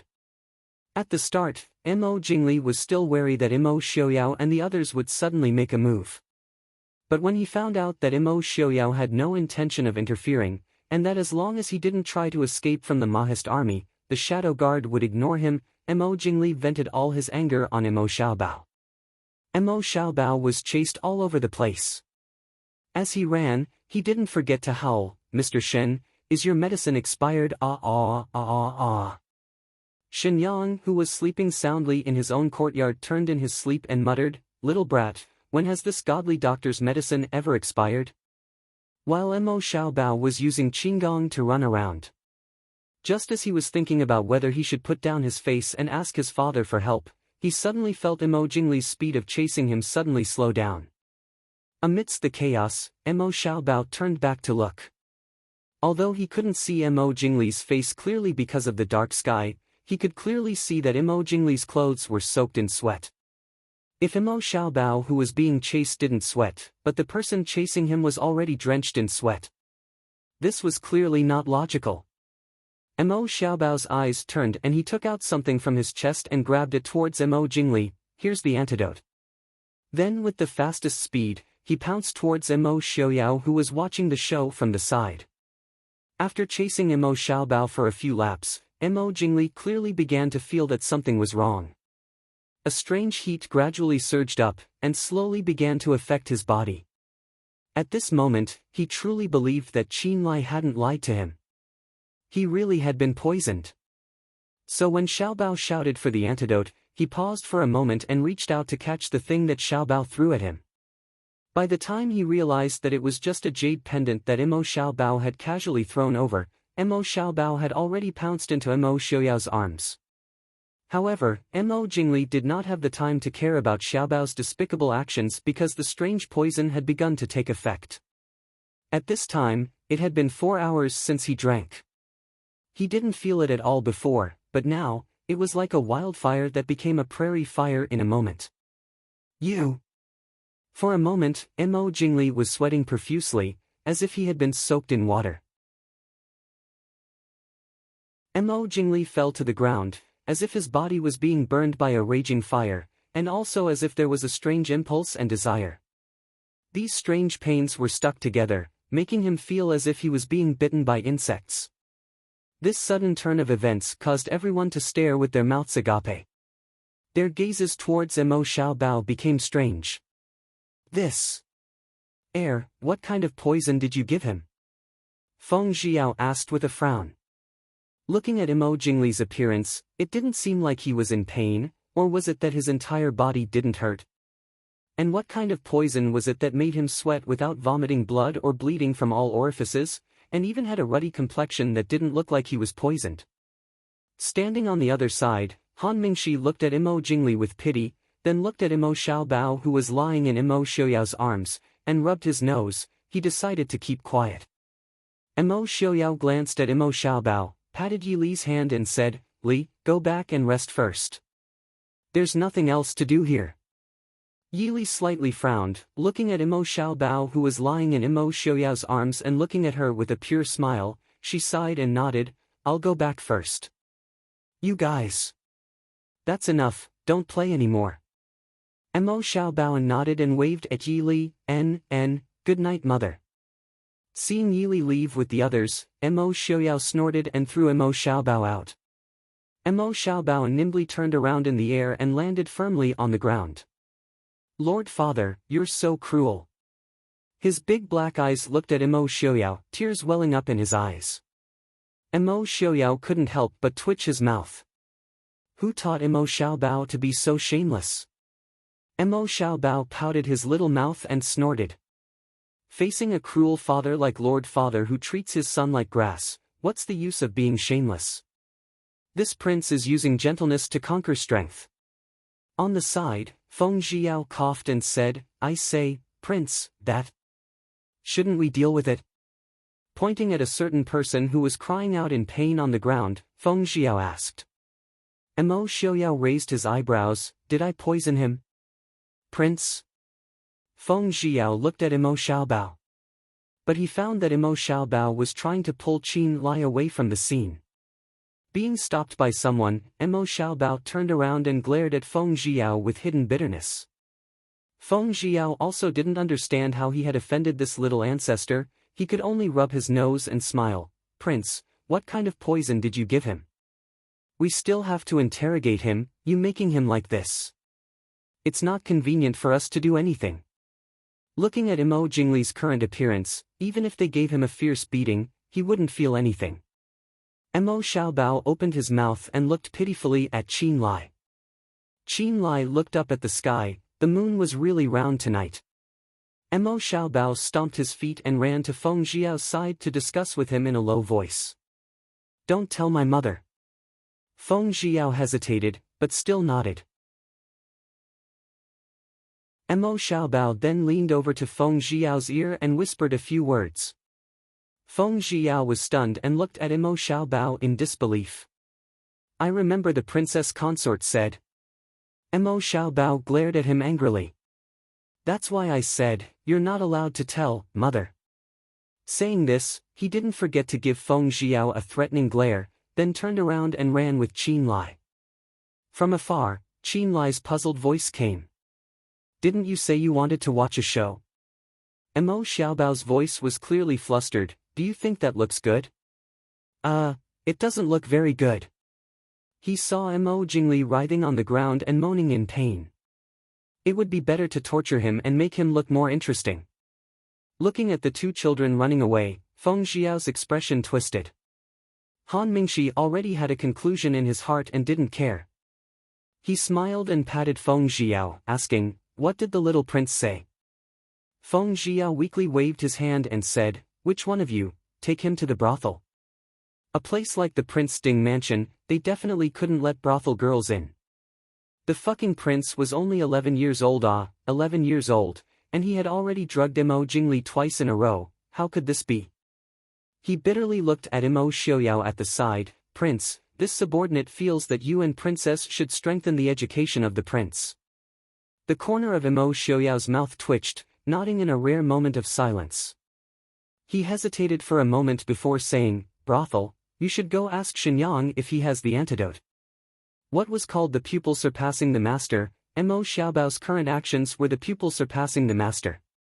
Mo Xiaoyao asked himself if he had ever come across such a genius and such a vicious idea in his life. Mo Xiaoyao, who wanted to teach his son to do bad things, deeply felt that he was too naive.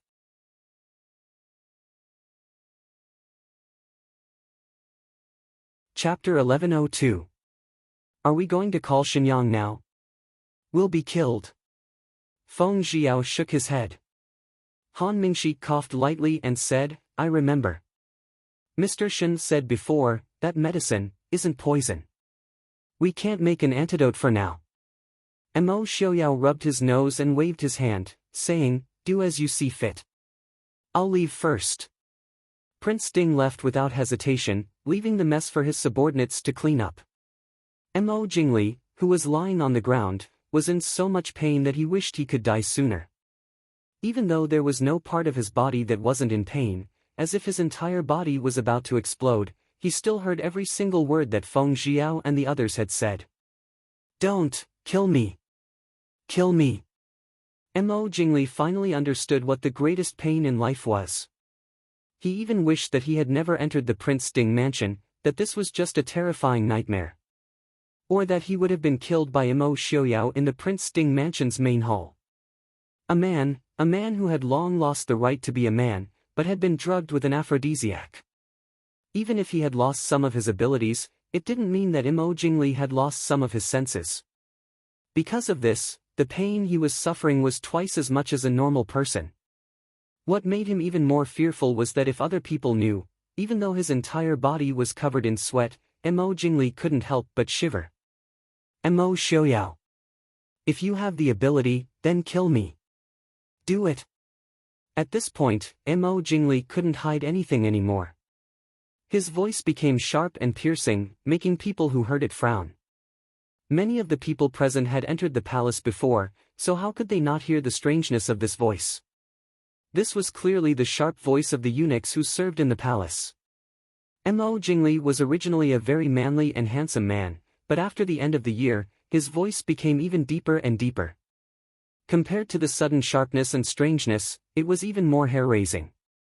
What's going on?"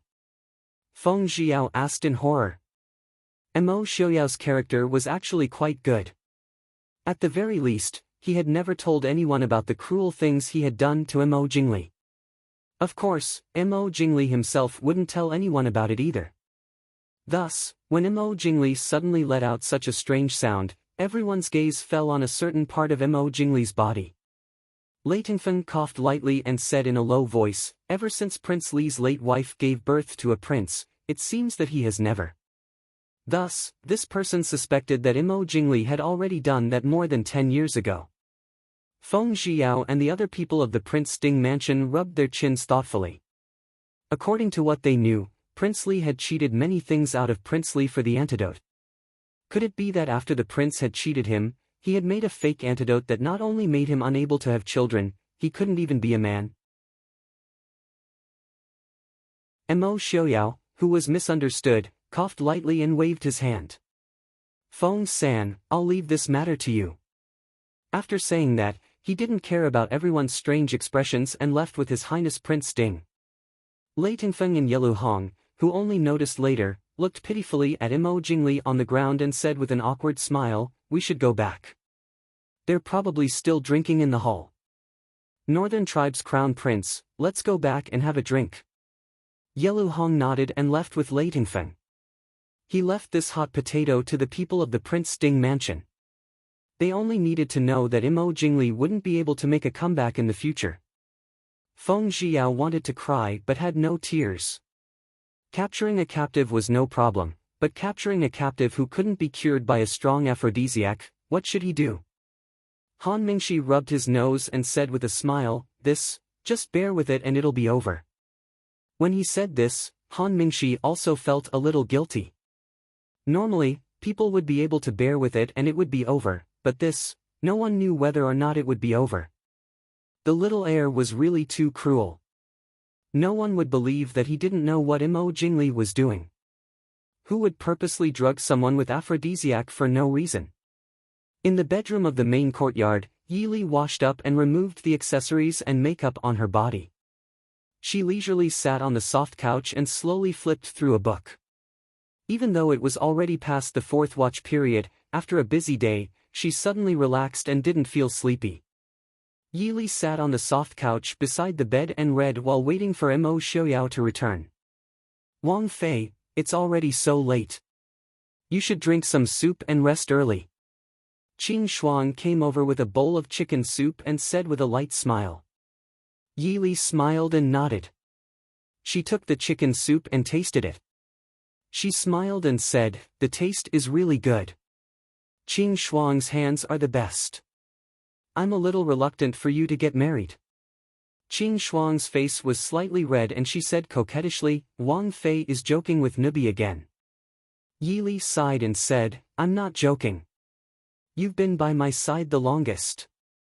This time, after this matter is over, the prince and I will personally host the wedding for you and Ajin.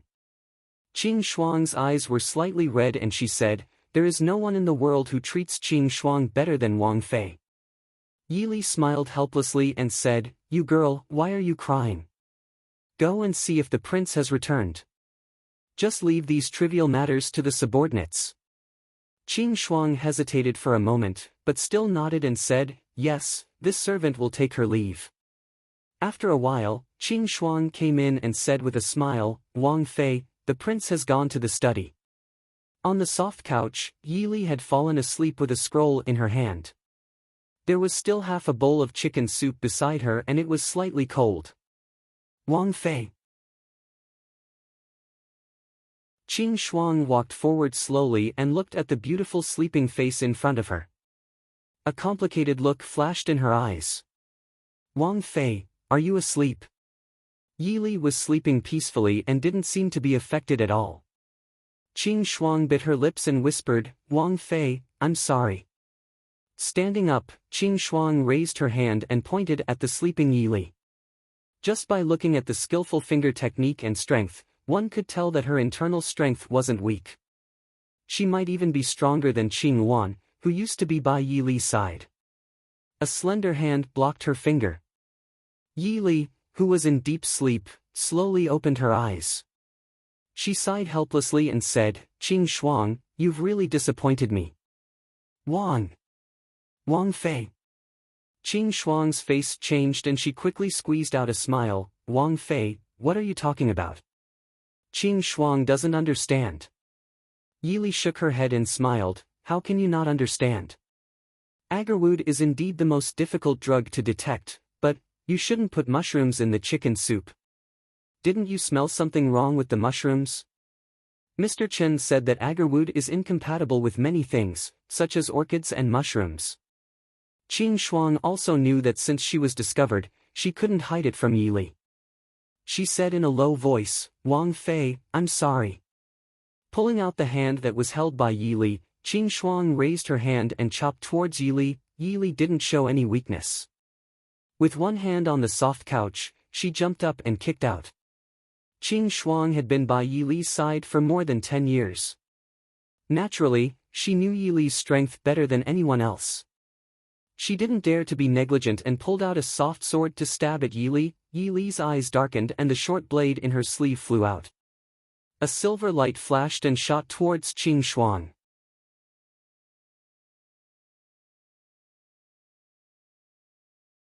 Chapter 1103. Seeking Death. Before Qing Shuang's soft sword could reach her, A voice filled with hostility came from the door. A strong gust of wind swept towards Qing Shuang. Qing Shuang was sent flying and hit the wall. She spat out a mouthful of blood and could not get up. Mo Xiaoyao stood at the door and looked down at Qing Shuang. His cold eyes were like he was looking at a dead person. Qing Shuang knew that she could not escape death today and did not resist. She closed her eyes and stretched her neck to stab.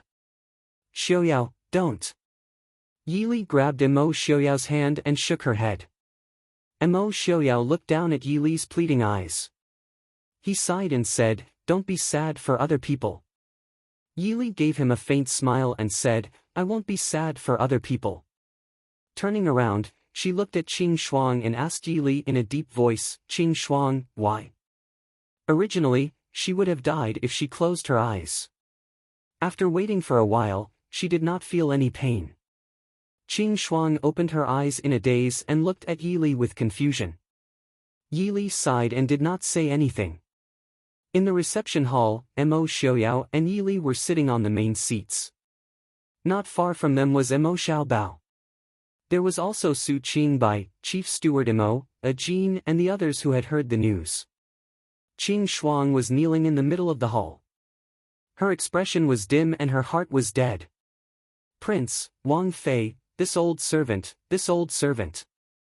Uncle Mo gave a long sigh and kneeled on the ground, asking Prince Wang Fei to punish me. Yili stood and helped Uncle Mo up. She said softly, "Uncle Mo, what are you doing? This matter is this Fei's fault to you and Jean." Qing Shuang and Jin's marriage had been set. Speaking of this, Qing Shuang was part of their family. If something happened to Qing Shuang, their family would also be implicated. However, Qing Shuang had followed Yili for more than 10 years. Speaking of which, it was Yili who felt more guilty. "Uncle Mo, please get up." "You saying this? I really don't have the face to face you."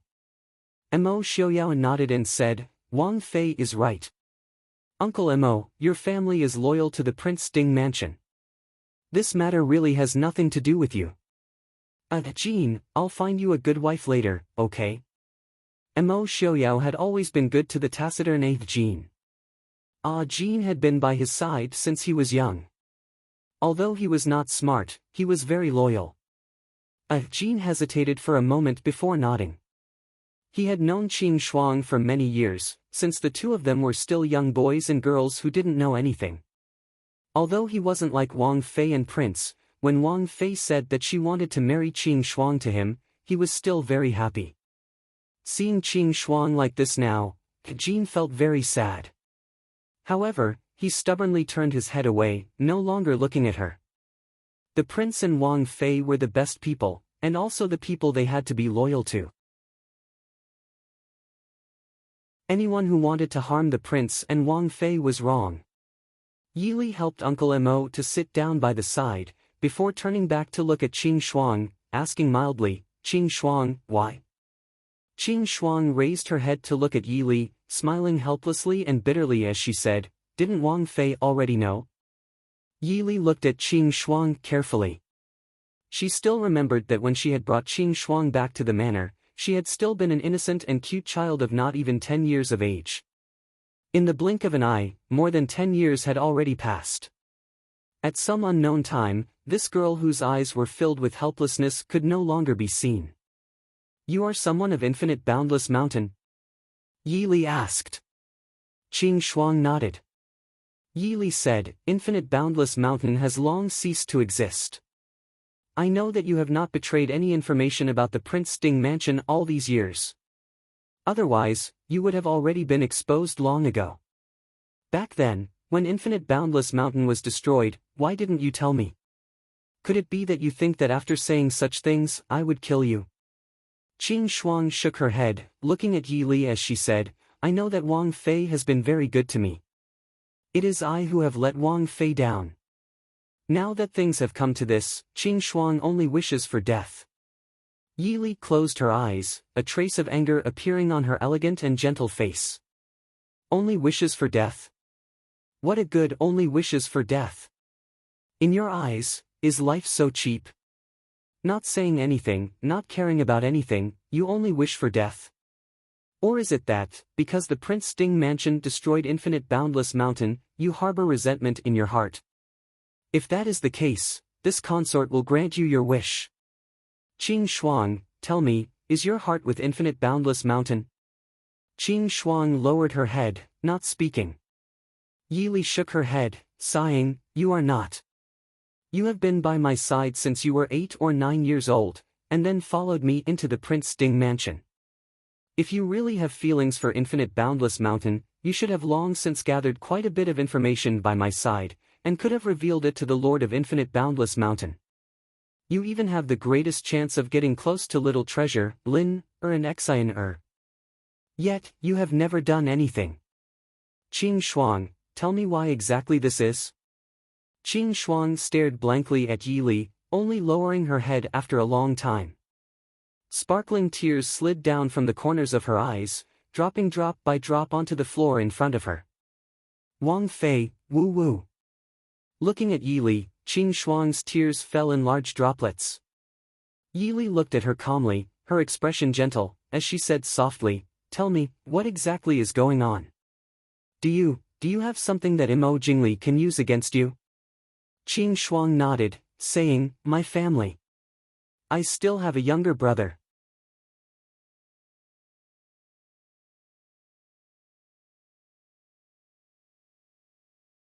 Chapter 1104. What does Mo Jingli want you to do? Yi Li asked.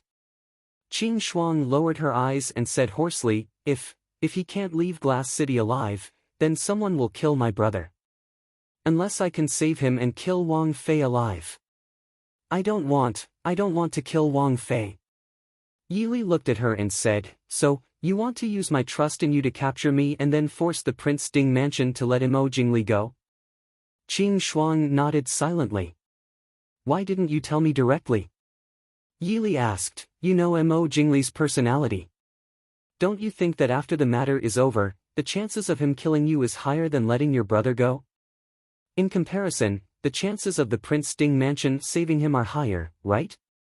Qing Shuang cried silently.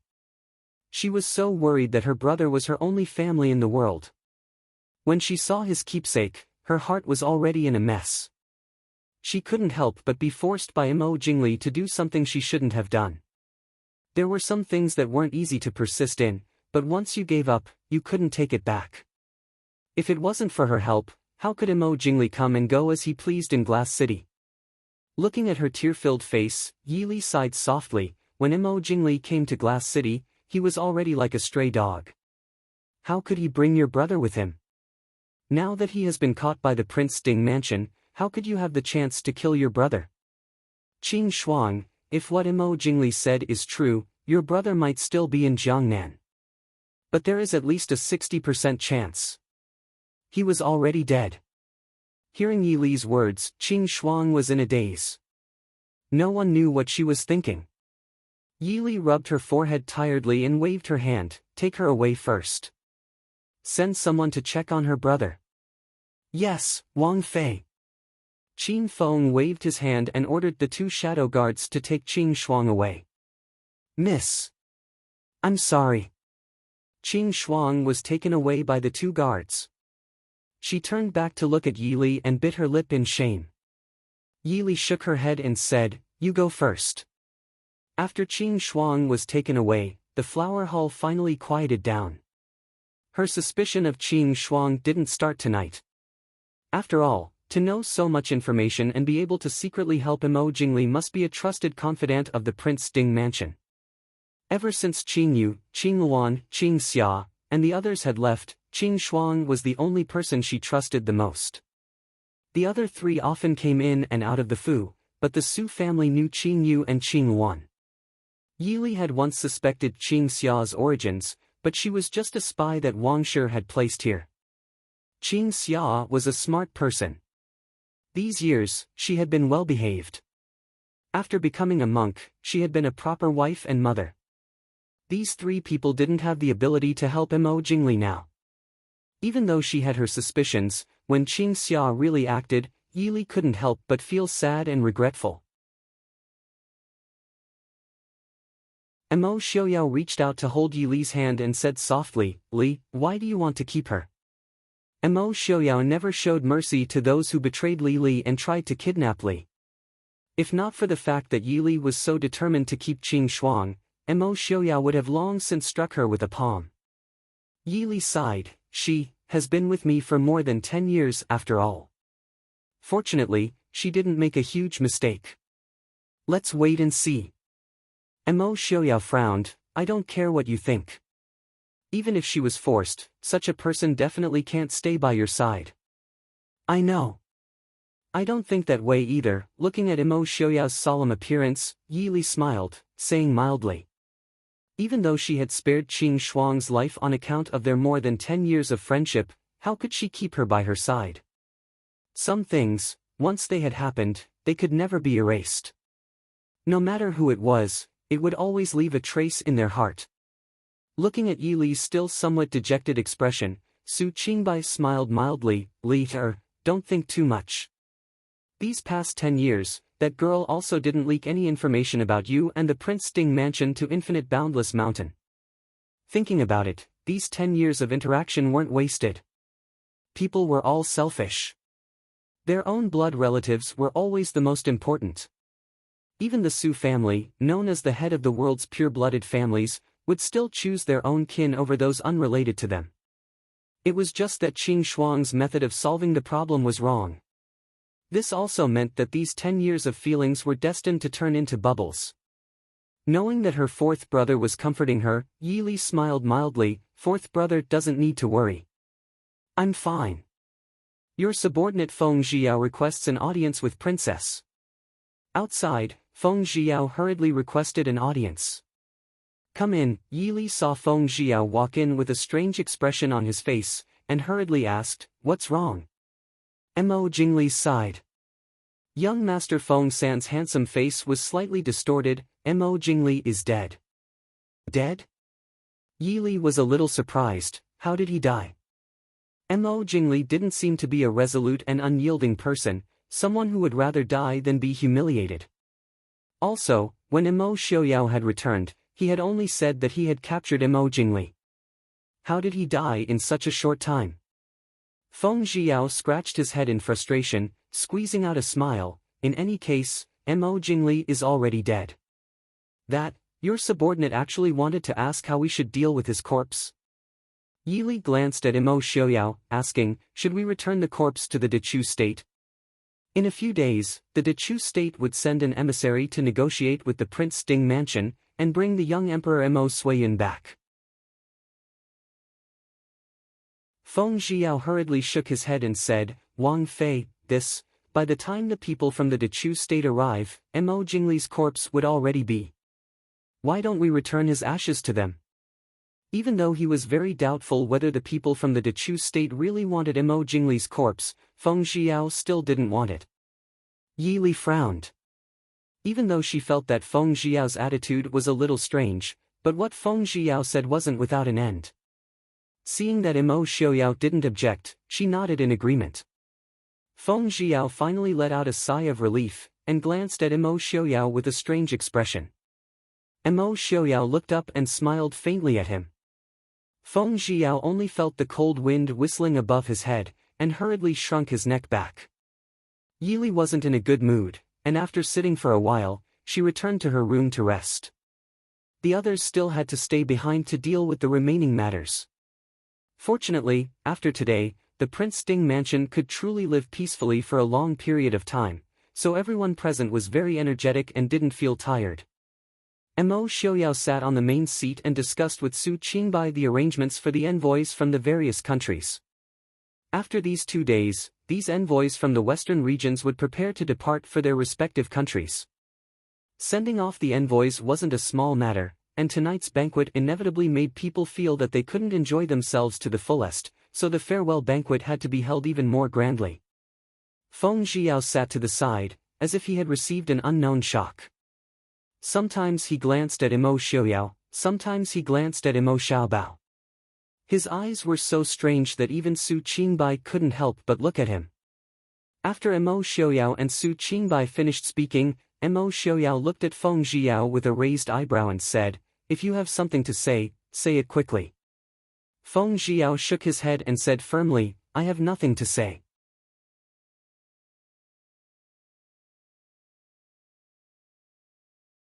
Chapter 1105. Mo Xiaoyao snorted, not believing him at all. What did Mo Jingli say to you before he died? Feng Xiao shook his head, saying in a small voice, he didn't say anything. I just guessed. What did you guess? I didn't guess anything, but I can see how much you hate Mo Jingli. Feng Xiao spoke without thinking. Prince Ding's methods of torturing people had unknowingly improved. No one knew when he turned Mo Jingli into a eunuch. Turning him into a eunuch was one thing, but he even ordered his son to drug him with an aphrodisiac. Drugging a eunuch with such a drug, it was simply infuriating. Thinking of Mo Jingli's miserable state before he died, Feng Xiao had reason to believe that Mo Jingli had a 90% chance of being stifled by his unquenchable desire, and another 10% chance of being angered to death by the father and son pair, Mo Xiaoyao and Mo Xiaobao. The pitiful ruler of a generation, in the end, he died in such a miserable state. What was worse was that he wasn't the only one who knew of his situation.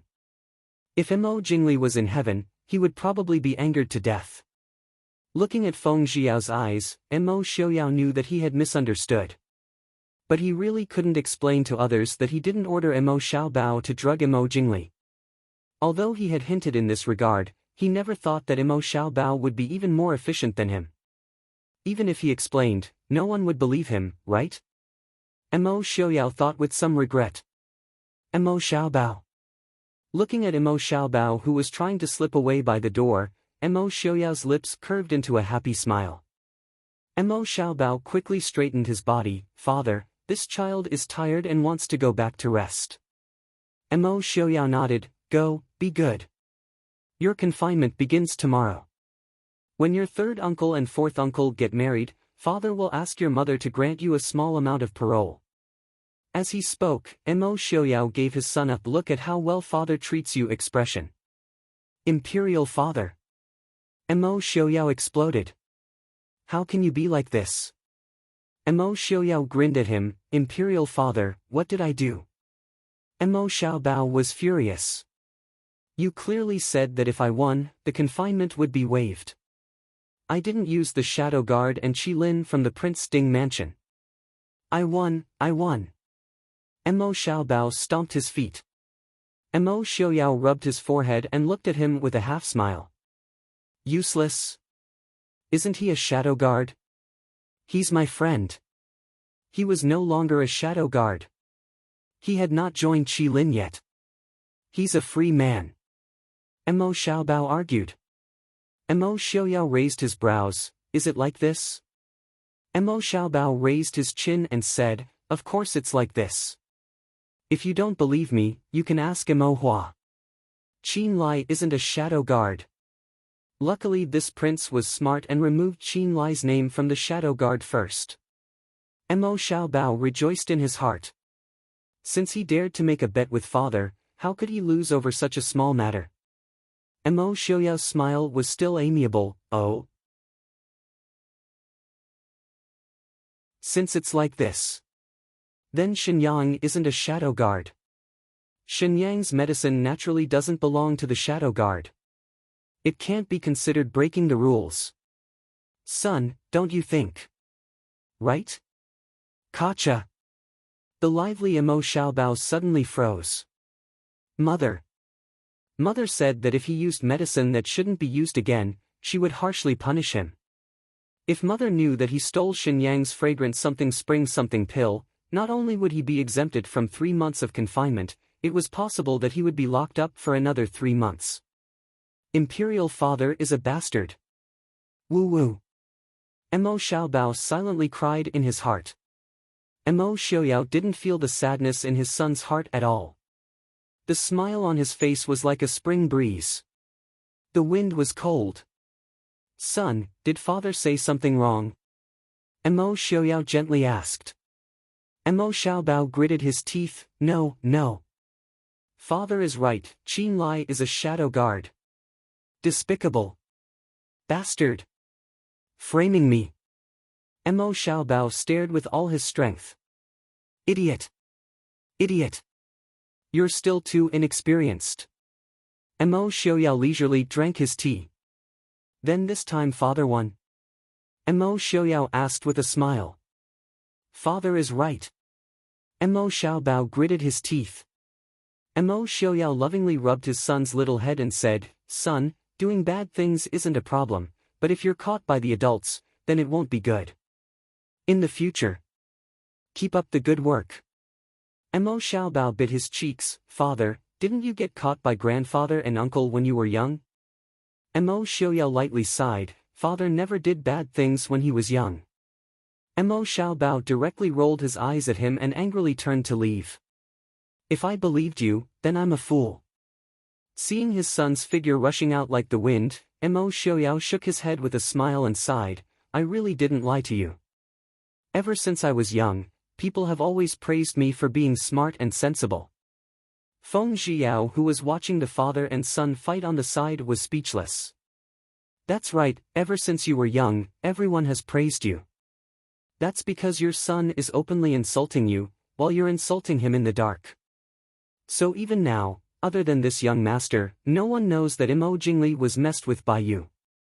Poor Mo Jingli, this young master will definitely go burn incense for you later. You can rest in peace. At least. In the world after death, there wouldn't be a creature like Mo Xiaoyao.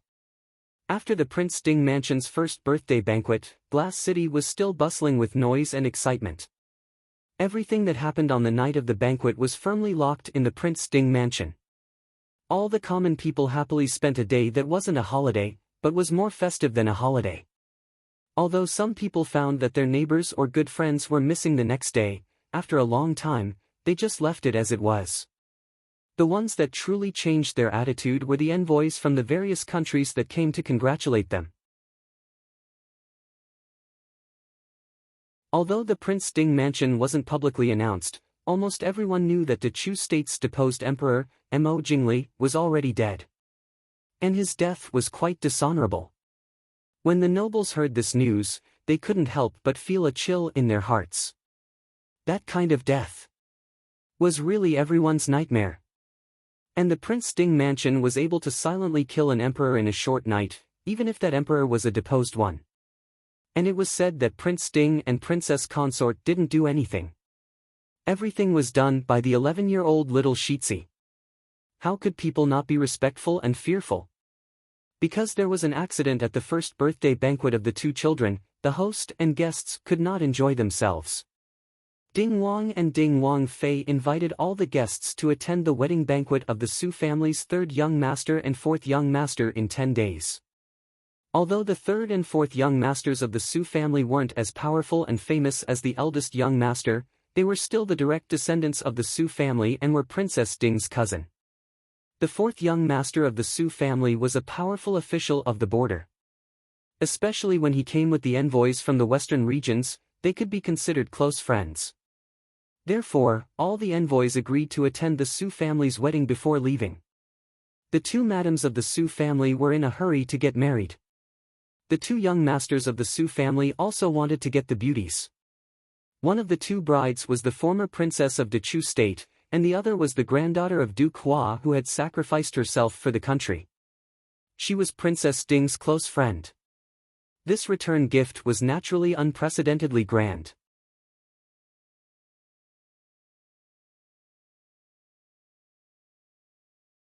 Chapter 1106. In the blink of an eye, it was the day of the wedding. The guest courtyard of the Prince Ding Mansion was bustling with people coming and going early in the morning. In the spacious room, two beautiful brides in bright red wedding dresses sat side by side. Yili led a group of madams and maidens to dress the two brides. Whether it was Hua Tianxiang or Mo Wuyo, both could be called first-rate beauties in terms of appearance. Hua Tianxiang was bright and moving. Although she was over 20 years old, her appearance still hadn't changed. With a light touch of makeup, she looked even more magnificent and eye-catching. Mo Wuyo looked somewhat similar to Hua Tianxiang, but she had more of a gentle and quiet temperament than when she was young. Perhaps it was because she had studied medicine for a long time, and her experience of helping the world and patience made her look more approachable and kind. Princess Ding, your makeup looks so good." Princess Helan, wearing a fiery red dress, walked around the room curiously. She was from the north, and it was her first time seeing a real wedding in the Central Plains. Seeing the two brides wearing wedding dresses embroidered with dragons and phoenixes and mandarin ducks playing in the water, and putting on light makeup, Princess Helan couldn't help but feel a little envious. Yili looked at Princess Helan with a smile and said, "If the princess likes it, why don't you find someone in the Central Plains to marry? At that time, this consort will personally do your makeup for you." This was naturally a joke. Yili also knew that Princess Helan wouldn't mind such a joke. Princess Helan pretended to think for a while, then shook her head regretfully and said, "Unfortunately, this princess still likes the men of the north. In the future, when this princess gets married, I invite Princess Ding to attend. At that time, I will ask Princess Ding to do my makeup for me." Everyone couldn't help but laugh in unison. They had a better impression of this generous and candid princess. Empress Hua carefully inserted the golden hairpin into Hua Tianxiang's hair and looked carefully. She smiled and said, "Very beautiful, very beautiful.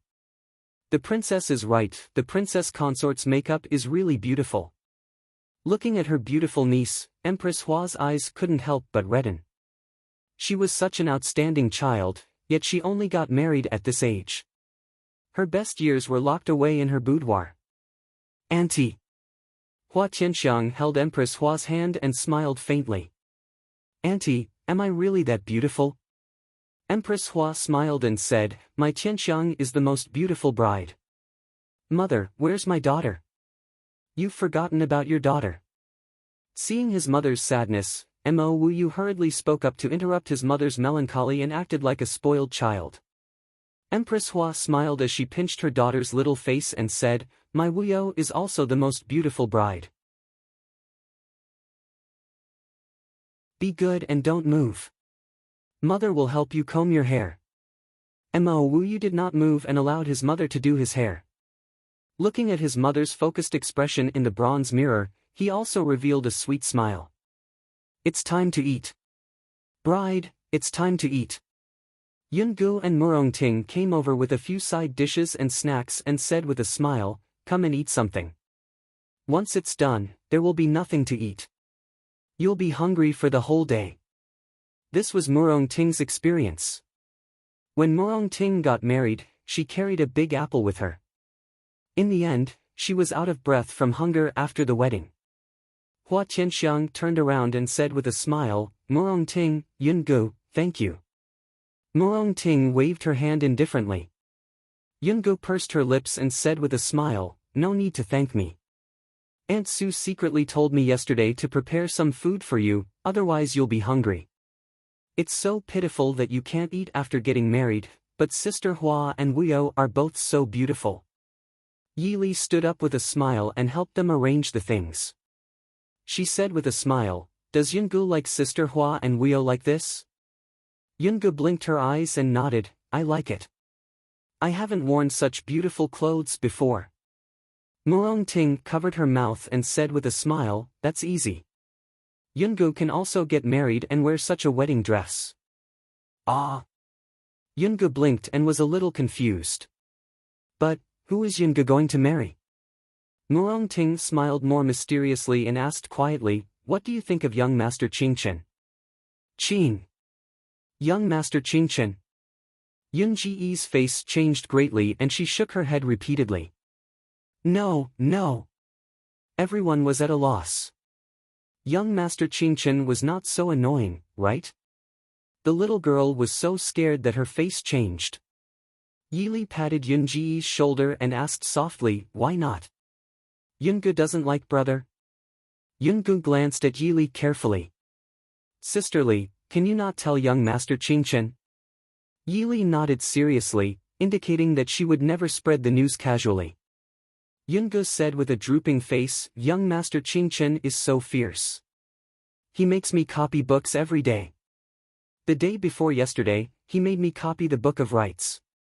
I asked Sister Qin Zheng and Aunt Sue. Sister Qingjing clearly said that she had never copied those books before. But if I don't copy, young Master Qingchen will keep staring at me, as if I am very naughty and bad. I still have to learn medicine from my godfather. Last night, I wrote until midnight before I went to sleep. Listening to Yun Ji's soft complaints, everyone looked at each other. What did young Master Qingchen want to do?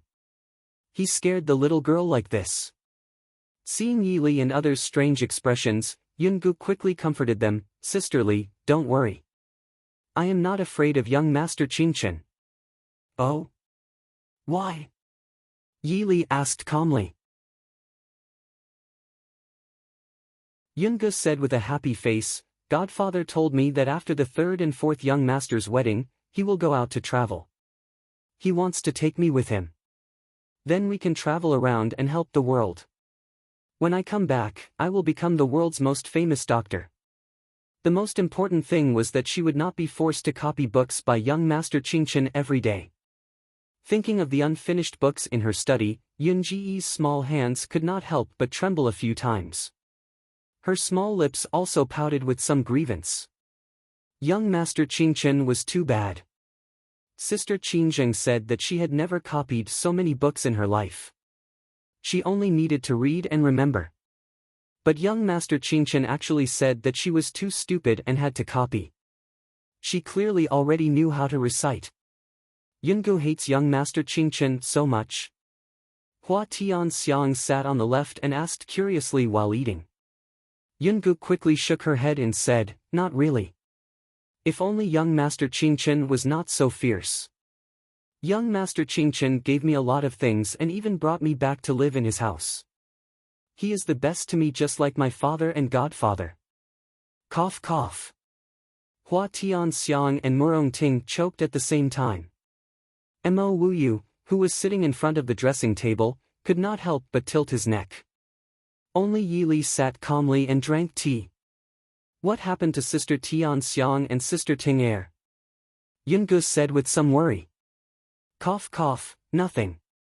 Hua Tianxiang said with a smile. Young Master Qingchen, rest in peace. When Hua Tianxiang and Mo Wuyu dressed up, it was almost time. Yi Li took Hua Tianxiang's hand and said with a smile, "I will call you cousin-in-law in the future. I wish you happiness."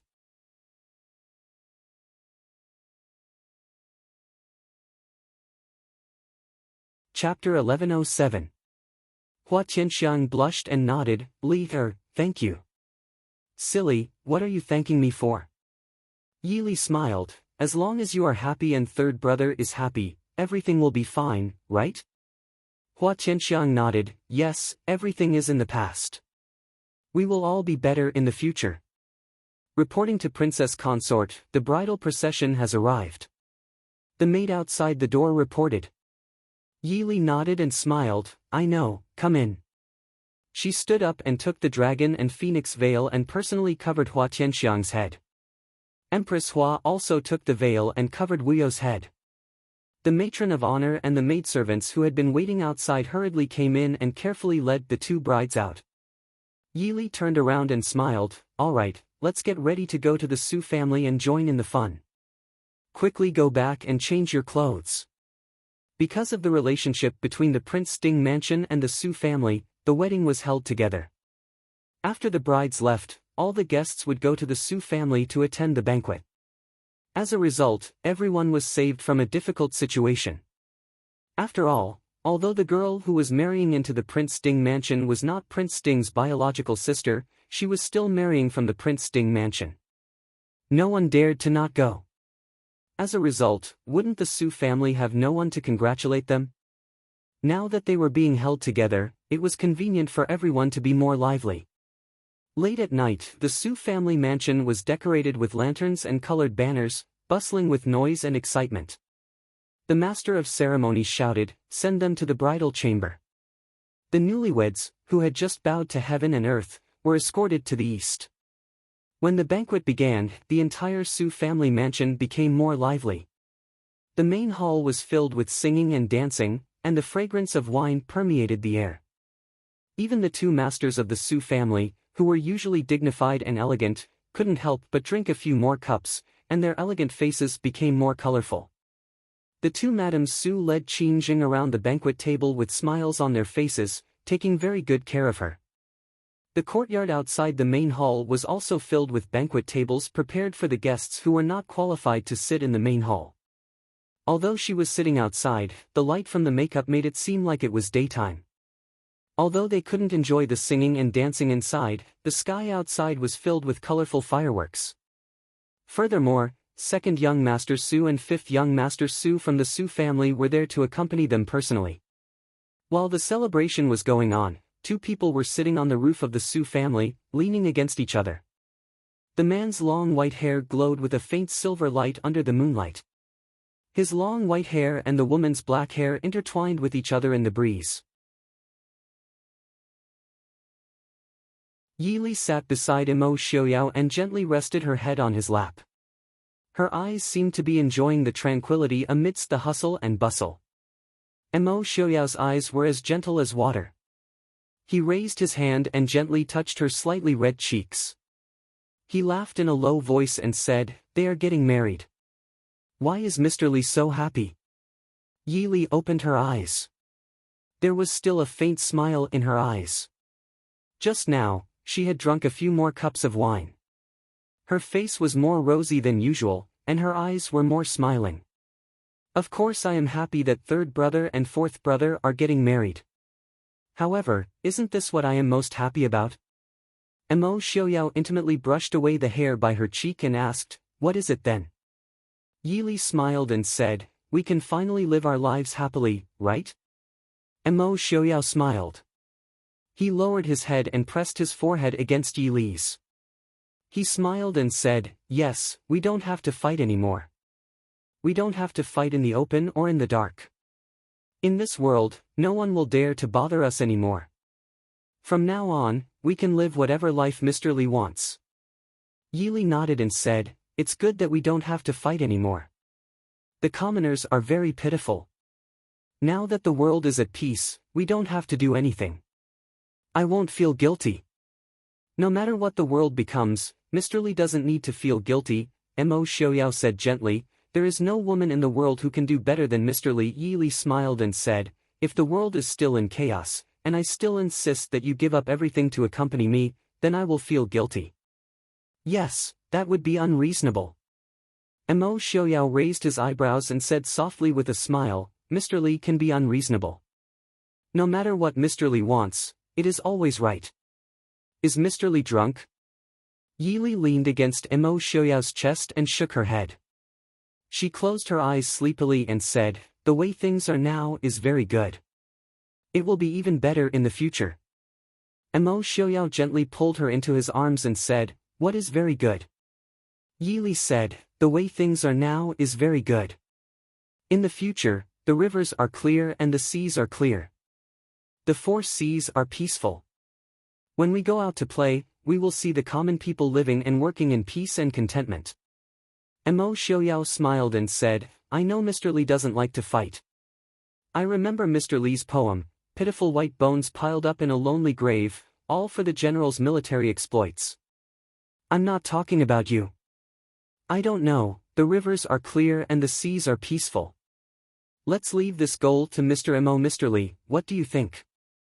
Mo Xiaoyao lowered his head and smiled. A soft kiss fell on her blushing face. Bam bam. In the distance, several huge fireworks bloomed in the sky, blooming with beautiful light and flowers. Yi Li opened her eyes at some point. The man's expression was reflected in her gentle eyes. "Xiaoyao, I love you." Looking at the man's handsome face, gentle eyes, and snow-white hair, Yi Li suddenly opened her mouth. It wasn't hard to say love. What was hard was to hold hands and live and die together. Even after the world was in their hands, they still loved each other deeply. Mo Xiaoyao was slightly stunned. His handsome eyes flashed with joy and satisfaction. "Mr. Li. Mr. Li, for all eternity. I will only love you." He lowered his head and gently covered her dark red lips. Yi Li raised her hand and held his shoulder. For all eternity. I will love you. If it weren't for me, you would have already ascended the throne and created a new era of peace and prosperity. Mo Xiaoyao insisted on not ascending the throne. Yili understood that most of it was for her sake. Because he knew she didn't want to be in the palace, and because he promised to give her the one and only in this life. Mo Xiaoyao laughed softly. Mr. Li, without you, where would the peace and prosperity of the Prince Ding mansion come? The dazzling fireworks in the night sky continued to bloom. The two sat side by side and snuggled up to each other, quietly enjoying the dazzling scenery. When Xiaobao grows up, I will accompany Mr. Li to travel thousands of miles and mountains, free and unfettered. As long as our family is together, no matter when or where, I will feel free and unfettered. Meeting Mr. Li was the best thing that happened to Mo Xiaoyao in this life. In both my previous and current life, meeting you was also the happiest thing that happened to me. If I could meet you, so what if I had to suffer and experience life and death? If I could meet you, so what if I had to travel through time and experience the world? Bam! The red fireworks bloomed into a gorgeous peony in the air, transforming into a huge handwriting that read, "May you be together for 100 years. Meeting you in this life, I only wish for 100 years of bliss and peace." 5 years later, Prince Ding passed on the throne of the Prince Ding mansion to crown Prince Mo Yuchen and left with the princess consort. From then on, they lived a carefree life and no longer cared about the world. Mo Yuchen succeeded the position of Prince Ding and once again refused the request of the ministers to ascend the throne. He worked hard to govern the country, and the power of the Prince Ding mansion became stronger and stronger. 13 years later, Prince Ding's brother Mo Yufeng, who was 14 years old, was appointed as the Grand Marshal of the Prince Ding mansion. He swept the West Hill and the West Hill bowed down. Mo Yuchen, the Prince Ding, personally led the northern tribes and retreated to the western icefield. The Mahist army arrived at the Yunnan River. Mo Yufeng personally persuaded the southern Chu to surrender. The Emperor Chu of the southern Chu saw the general trend and voluntarily submitted to the Prince Ding mansion. From then on, the world was peaceful. Mo Yuchen ascended the throne at the age of 30 and named the country Li. At the age of 30, Mo Yuchen ruled the world.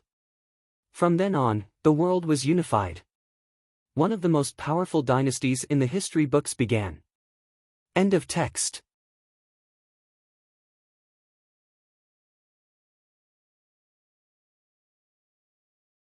Chapter 1108. Mo Xiaobao, full name Mo Yuchen, the heir of the Prince Ding mansion. If you want to ask who has the strongest background in the world, the answer of everyone in the world is the same, Mo Yuchen. The domineering Prince Ding, Mo Xiaoyao, is his father. The Princess Ding, Yi Li, who is also famous for holding the most elite Qi Lin in the world, is his mother. The head of the world, Mr. Qing Yun, is his grandfather. Mr. Hong Yu and Mr. Hong Yan are his granduncles. The 5 young masters of the Su family are his uncles. The most important thing is that he has a unique position in the Su family. Even if a pair of younger siblings were added later, it has never been shaken. But if you want to ask who is the most miserable person in the world, little Shitzi Mo will tell you, it is also Mo Yuchen. Little Shitzi Mo thinks that the reason why he has such a miserable life is all because he has a father who can cheat his son the most. So much so that he dreams of becoming a son who can cheat his father. Mo Xiaobao's miserable life began from the moment he was born. When he was born, perhaps before he was born, his father blamed him for eating too much, causing his dear mother to suffer and become thin. When he was born, his father thought that he was too much of a tormentor, causing his mother to suffer too much. Even after he was born, his father thought that his mother paid too much attention to him and was jealous. He also gave him a nickname that would make him unable to raise his head for the rest of his life. So when Mo Xiaobao grew up, every time he recalled it, he felt that his childhood was a big cupboard full of tableware. His mother once comforted him that the name Xiaobao was very cute and cute. Mo Xiaobao agreed very much. Before he was 10 years old, this name had always been very cute and cute. So Mo Xiaobao also learned how to sell his cuteness. But when he grew up, he found that his mother's comfort was really a white lie. When his nickname spread throughout the Mahist army and slowly spread out, he finally understood his father's sinister intentions. Although Mo Xiaobao's life before he was 10 years old was full of fighting wits and courage with his father, it was generally relaxed and happy. But his good days came to an end after his younger brother and sister's first birthday. On the second day of his younger sibling's first birthday, he received a 3-month confinement. 3 months later, when he finally crawled out of his own courtyard and thought that he might have autism, he was thrown into the large study where his father dealt with official business and was given a schedule that could be described as insane. Since then, he had to wake up earlier than the chickens, sleep later than the dogs, work harder than the cows, and eat worse than the living conditions.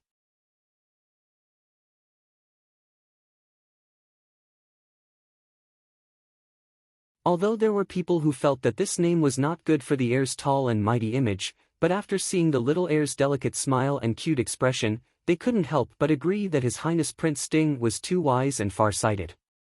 It was to the point that many years later, Mo Xiaobao could not help but deeply regret his actions of using his cuteness to trick the heir. Mo Xiaobao looked at his teammates in despair. His teammates smiled in agreement, indicating that Qin Li's words were true. Originally, Qilin might have been more closed off than other armies, but Qilin's news was definitely not closed off. More importantly, a large portion of the current Qilin had just joined in the past 2 years, and many of them had personally witnessed the little heir's feats. Xiaobao is very good, it suits his image very well. Let's call him Xiaobao.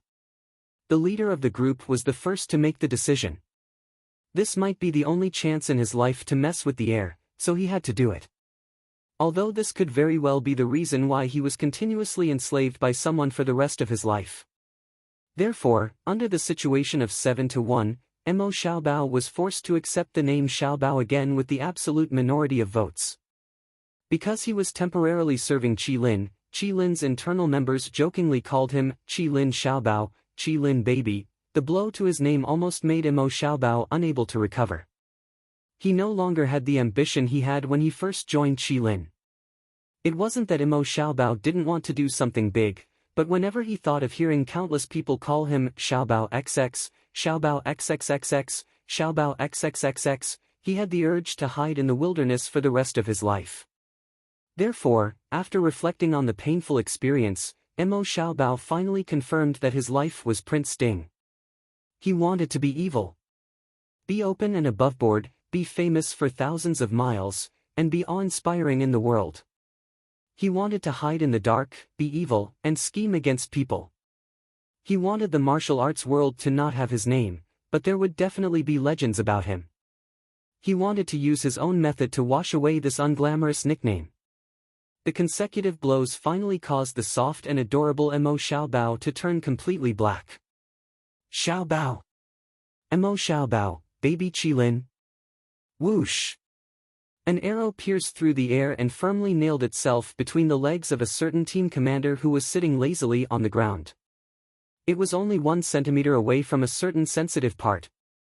A certain young heir with a gloomy expression slowly walked over and calmly pulled out the arrow. My apologies, Commander. The shot was off by a hand. I'll practice 20 more times. A certain commander quietly shrunk his legs and couldn't help but tremble as tears streamed down his face. Damn, you missed by just 1 centimeter. If you didn't miss, where did you want to shoot? Brother Xiaobao. Brother Xiaobao, Xian promised to marry me when she grows up. A certain adorable little softy happily rushed into the study. She was so pleased with herself that she even called him by his childhood name. The young man behind the desk coldly glanced at her and didn't say anything. Ha ha ha, Xian finally agreed to marry me.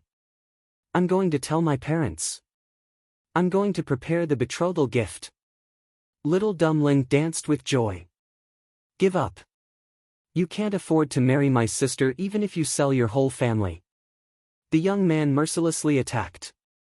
No way. Princess Ding will definitely agree. Humph. Little Dumpling was still happy. Mo Xiaobao, It's wrong to be jealous of your future brother-in-law. Looking at little dumb Leng who ran away, the young man looked ferocious. Come on, tell Su Jirue that I don't discriminate against close relatives. I believe that the excellence of the Su family can make up for this small defect. In addition, tell the little princess that it's embarrassing to take a fool out. The next day, the 13-year-old young master of the Ling family was heartbroken because Princess Xian, who was just 4 years old, said that she wanted to marry cousin Jirui more. Xiaobao, can you do me a favor? Young Master Feng San pulled the young master of the Prince Ding mansion with a smile. He looked as if they were close and it would be embarrassing if he didn't help him. A dark light flashed in Mo Xiaobao's calm eyes. What's the matter? Young Master Feng San carefully took out a delicate box and handed it to him. Help me give this to, you know. Why don't you give it to her yourself? Mo Xiaobao opened it and saw a delicate and beautiful phoenix hairpin inside. Young Master Feng San sighed helplessly. She doesn't want to see me. Your father said that I don't do anything important every day and I can't go out of the city this month. Xiaobao, do me a favor. Aren't you going out of the city to visit Mr. Qingyan today? This is for you. Young Master Feng San reluctantly took out a pair of bright pearls and gave it to Mo Xiaobao. After a long time, Mo Xiaobao finally nodded calmly and agreed. Seeing young Master Feng San turn around and leave happily, Mo Xiaobao turned back and threw the pearls to the guard behind him. Send this to Mrs. Yang. Thinking for a while, Mo Xiaobao said, forget it. I'll send it myself. Feng San is so careless. He doesn't even leave a letter. No wonder she doesn't like him. A month later, young Master Feng San went out of the city and asked to see someone. This time, he didn't even enter the city, let alone see the person. And young Master Feng San would never know why.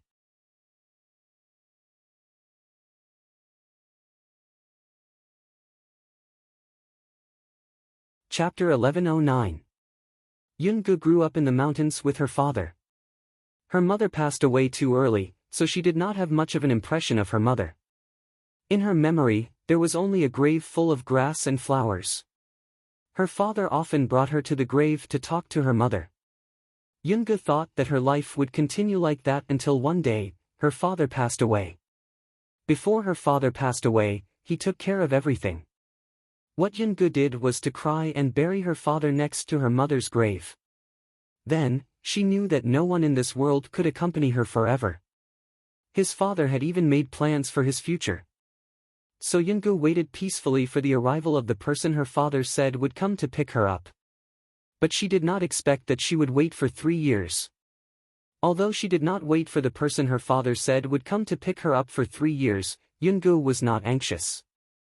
She had lived like this for more than 10 years. There was nothing wrong with continuing to live like this in the future. She knew how to hunt, pick herbs, plant herbs, and make all kinds of pills to trade for things she needed. But sometimes, Yunge began to like climbing up the high cliff to look at the smoke of the village below the mountain. Sometimes, there would be a strange feeling flowing in her heart. Yunge did not know that it was loneliness. Until one day, Yunge went up the mountain to pick herbs as usual. Then, she heard the faint sound of melodious music coming from the mountain. Yunge knew that it was the sound of a guqin. She also had a guqin. She used to see her father play it often. After her father passed away, no one played it anymore. This person played it very well, even better than her father. Yunge happily ran towards the source of the sound. She wanted to see what the person playing the guqin looked like. After searching for a long time, Yunge finally found that the sound of the guqin was coming from behind the cliff. Thus, she used her qinggong to climb up the cliff. When she looked down from the cliff, she discovered that there was actually a large house in the valley below. In the house, there was a man in white sitting next to a pool of water, playing the zither. She played here when she was young. There was no house and no one. She saw that the man was dressed in snow-white clothes. His long black hair was casually tied up behind his back. Although she only saw half of his face, Yungu swore that he was the most good-looking person she had ever seen. Just like a celestial being from the heavens. After thinking for quite a while, Yungu slowly made a conclusion about the man in the valley. He was as good-looking as an immortal in the sky. There were several other ugly people in the valley. Those bad guys don't look like the family of the immortals at all. Yungu thought unhappily as she sat on the cliff and listened to the melodious music. Why would that godlike person hang out with those ugly villains? It would be great if he could play with her. Those bad guys always didn't allow him to do this or that. If it was her, she definitely wouldn't do that. Yungu squatted on the cliff for 2 whole days, watching the immortal-like man in white sometimes play the zither, sometimes sit by the water and read a book, sometimes do nothing but sit by the water and be lost in thought. Finally finding an opportunity, Yungu took advantage of the absence of those ugly bad guys and directly jumped down from the cliff to land in front of him. Seeing the young girl descending from the sky, the man in white was not surprised. He only smiled faintly. "You're really good-looking." It was the first time Yungu saw the man in white's true appearance. Sure enough, he was better looking than she imagined. The man in white smiled faintly and said softly, "You're also very good-looking. Why are you here?" Yungu didn't know why, but her face felt a little hot. Although she didn't know much about etiquette, it was still rude to praise this man in front of him. Yungu twisted her fingers and blinked her eyes as she looked at the man in white in front of her. As if he felt the young girl's nervousness and helplessness, the man in white smiled faintly and said softly, "It's very dangerous here. Why did you come here alone?" Dangerous? Yungu looked around blankly. She had grown up in these mountains, and her father had never told her about the dangers. Seeing her blank look, the man in white smiled and said, "That's right. Since you can jump down from such a high cliff, you must have good martial arts. However, there are many dangers in this world that can't be solved with martial arts. It's better for a girl not to run around." "Oh. I know. My father also said that. You're really a good person." Yungu smiled happily. The man in white looked at the young girl with a pure and innocent smile in front of him in surprise. A strange look flashed in his eyes. Yungu squatted beside him and said unhappily, "I heard you playing the zither, so I wanted to come over and take a look. It's been a long time since someone talked to me. I'll stay for a while and then leave, okay?" The man in white smiled and shook his head. "It's very dangerous here." Yungu blinked and said, "I know. Those people are bad people, right? I'll help you defeat them, okay?" "No, it's too dangerous." The man in white softly refused. "My martial arts are very good. I can defeat them," Yungu anxiously declared. The man in white still shook his head and said, "There are many of them. Even if you defeat them, you can't take me out." Yunji's eyes lit up and said happily, "What if I can take you out?" The man in white smiled and raised his eyebrows. He glanced at the steep cliff not far away. Yungu hurriedly waved her hand and said, "No, I know another way. I played here when I was young. I can definitely get out. Trust me, okay?"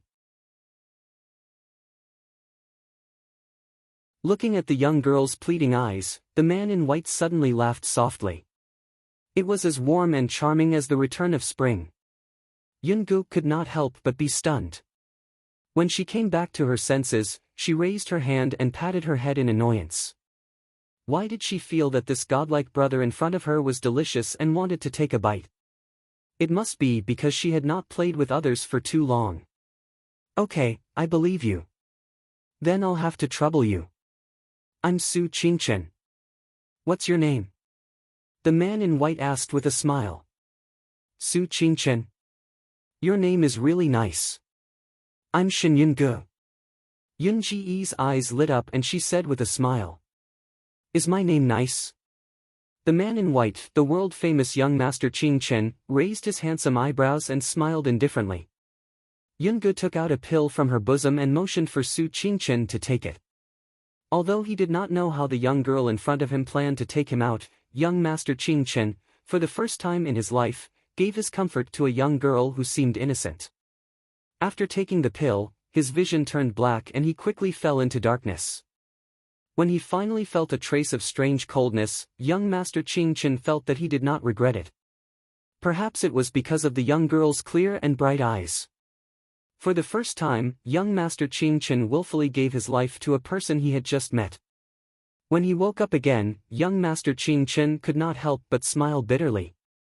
As a person, one should not be too willful and take risks. At least, he should ask the young girl how she planned to take him out.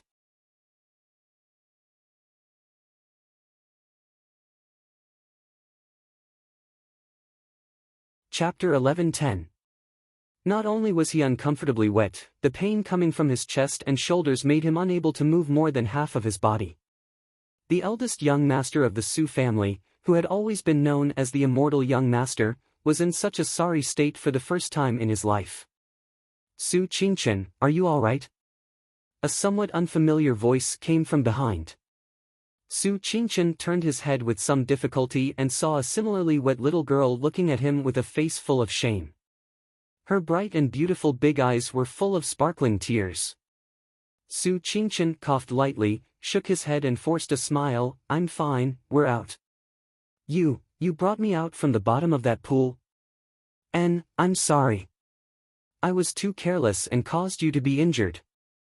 Yungu looked at Su Qingchen anxiously and said guiltily. Su Qingchen smiled faintly and shook his head. This little girl had a petite figure.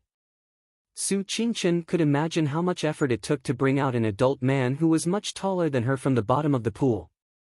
Compared to that, this little bit of carelessness was really not worth mentioning.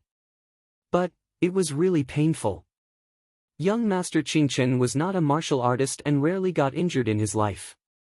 This kind of serious injury was the first time in his life. He could not help but pale from the pain. Seeing him in so much pain, Yungu could not help but pale with fright. She quickly took out a small medicine bottle and poured a pill into his mouth. "Don't be afraid. I will cure you. Soon it will be different." After saying that, she did not care about Su Qingchen's expression and directly picked up young Master Qingchen, who was taller than her, and ran in the direction of her home. It was the first time in his life that he had enjoyed such treatment. Even the calm and composed young Master Qingchen could not help but twitch his face.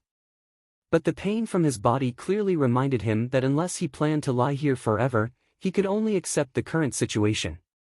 Yun Ji's home was located in a hidden valley in the mountains. Su Qingchen had only taken a brief look at the entrance of the valley when she entered, and she knew that there was a rather brilliant formation set up at the entrance of the valley. It was basically difficult for people who were not proficient in formations to find this place.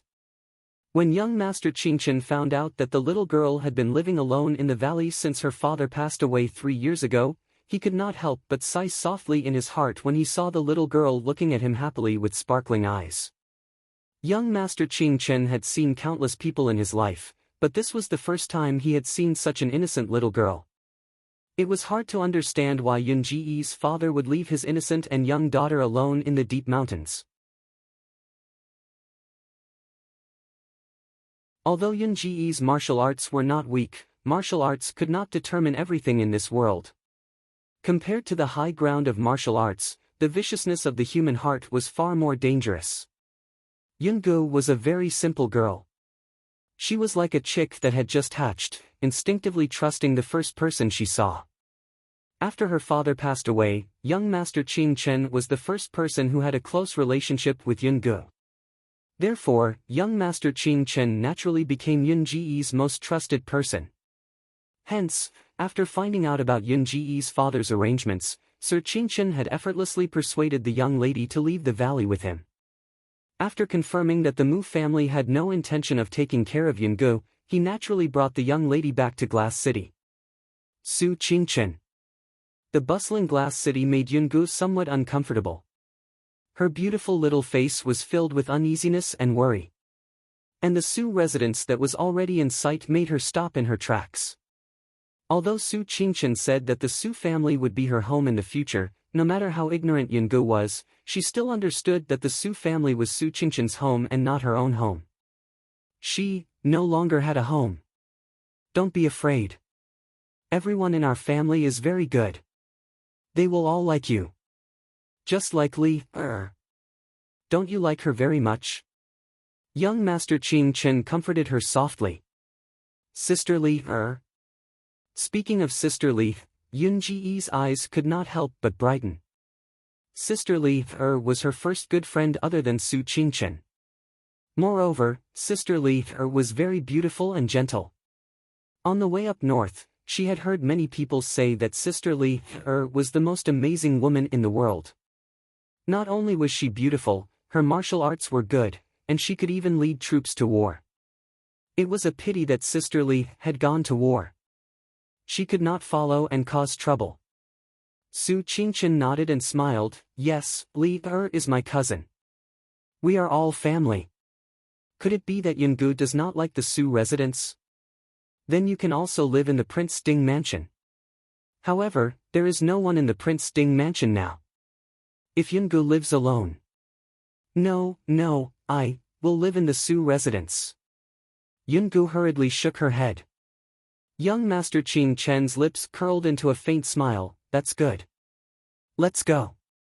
Everyone is already here to welcome us. Young Master Qing Chen had returned from his tribulation and brought back a beautiful lady. The Su family who had received the news long ago turned out in full force to welcome them at the door. Seeing the two of them appear, almost everyone's eyes were attracted to the beautiful lady in yellow next to young Master Qing Chen. Madame Su repeatedly praised them. She happily went forward and carefully sized up Yungu. She smiled and asked, Young lady, are you Yungu? You must have had a tough journey. Yungu was a little embarrassed to be held by the gentle and noble lady in front of her. However, she still nodded and said, Yes, I am Shin Yungu. This is my mother and second aunt. Yungu can call them aunts, Su Qingchen said with a faint smile. Aunts. Hello, aunts, Brother Yun said softly.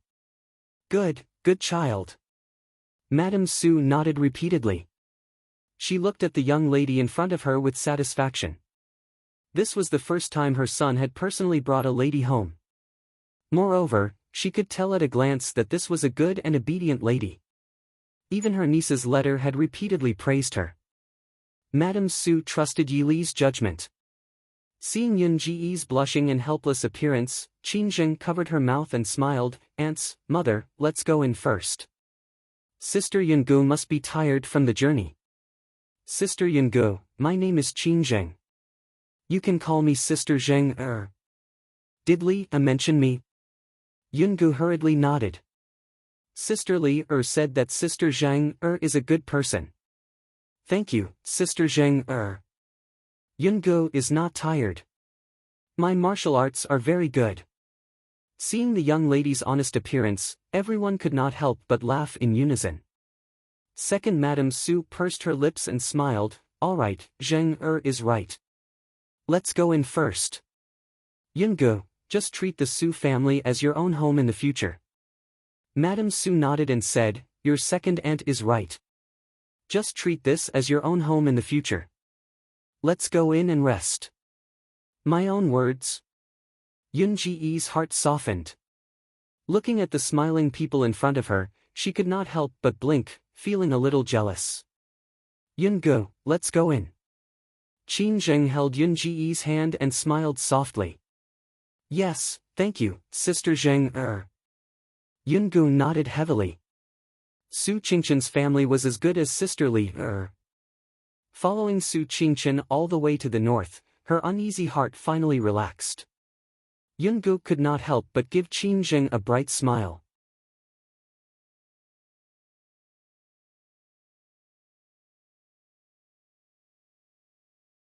Chapter 11:11.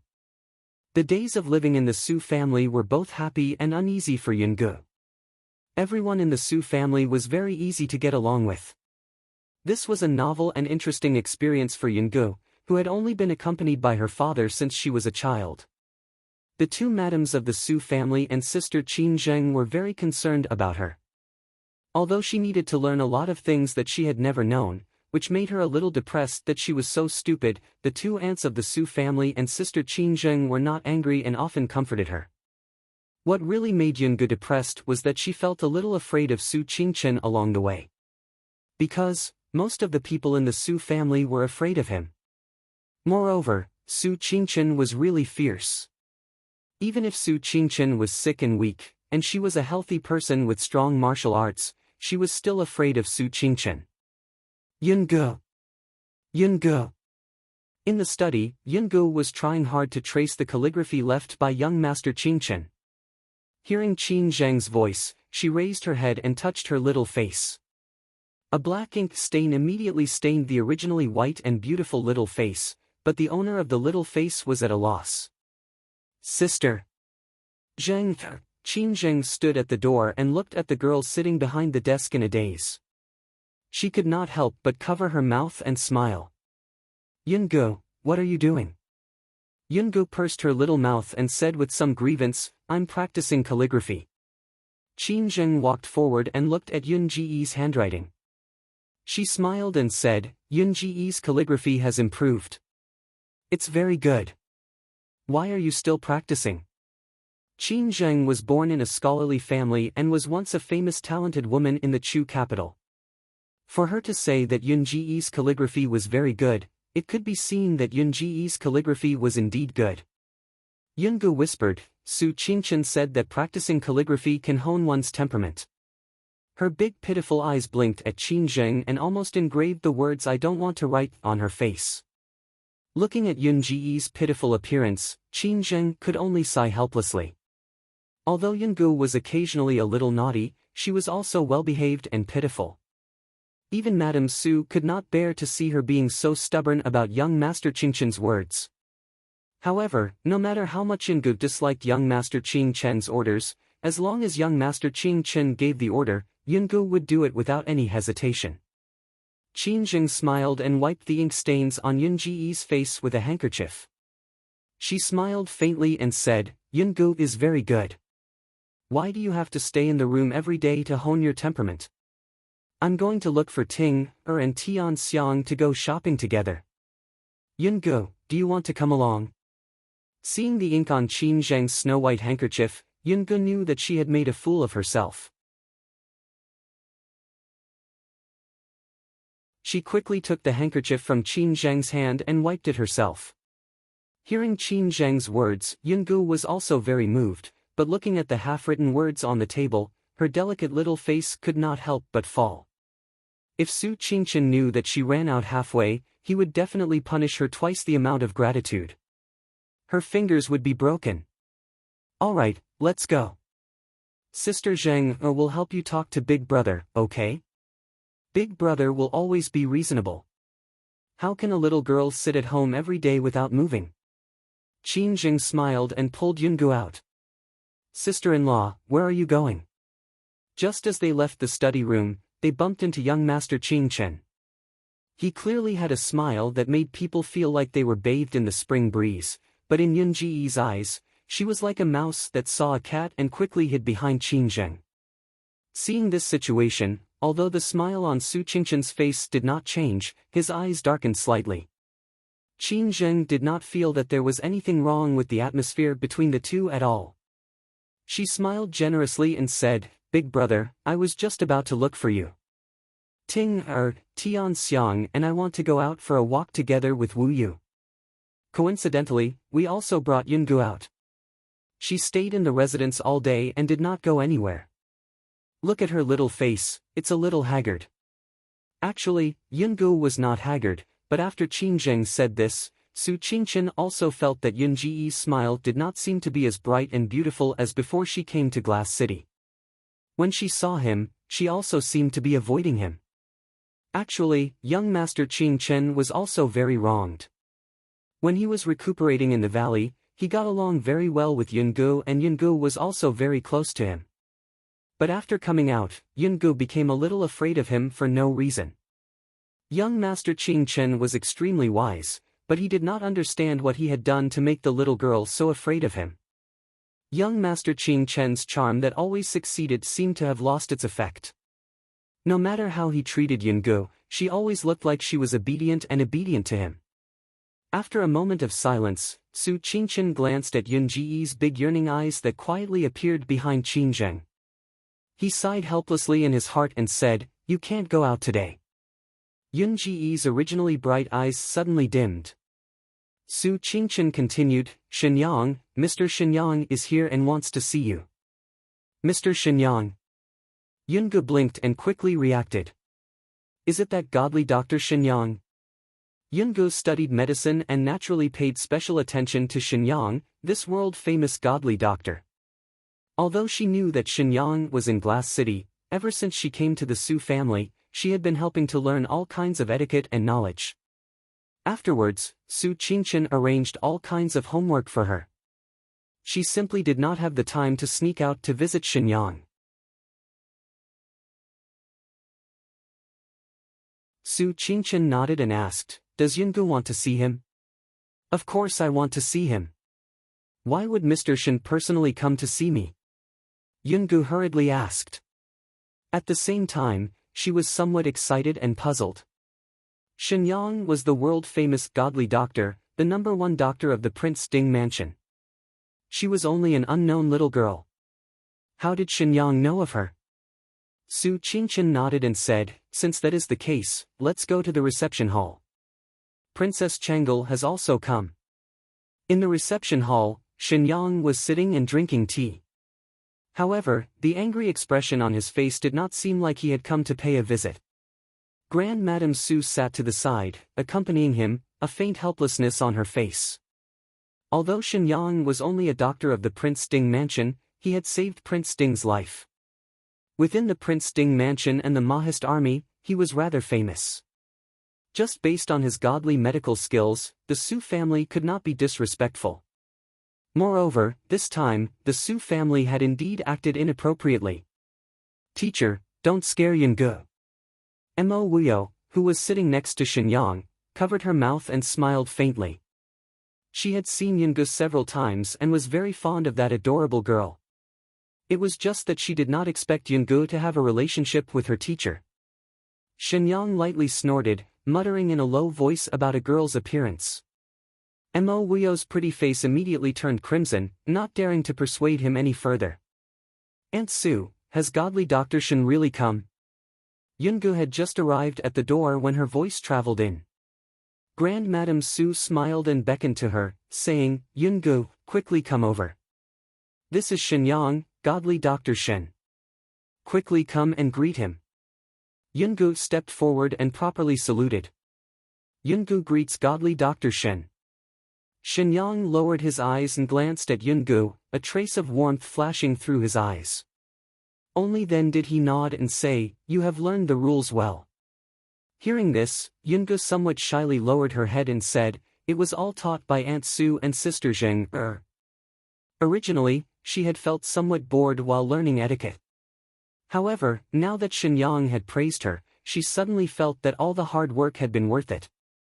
She did not know why, but when she saw godly Dr. Shen, who seemed to have a bad temper, she felt particularly close.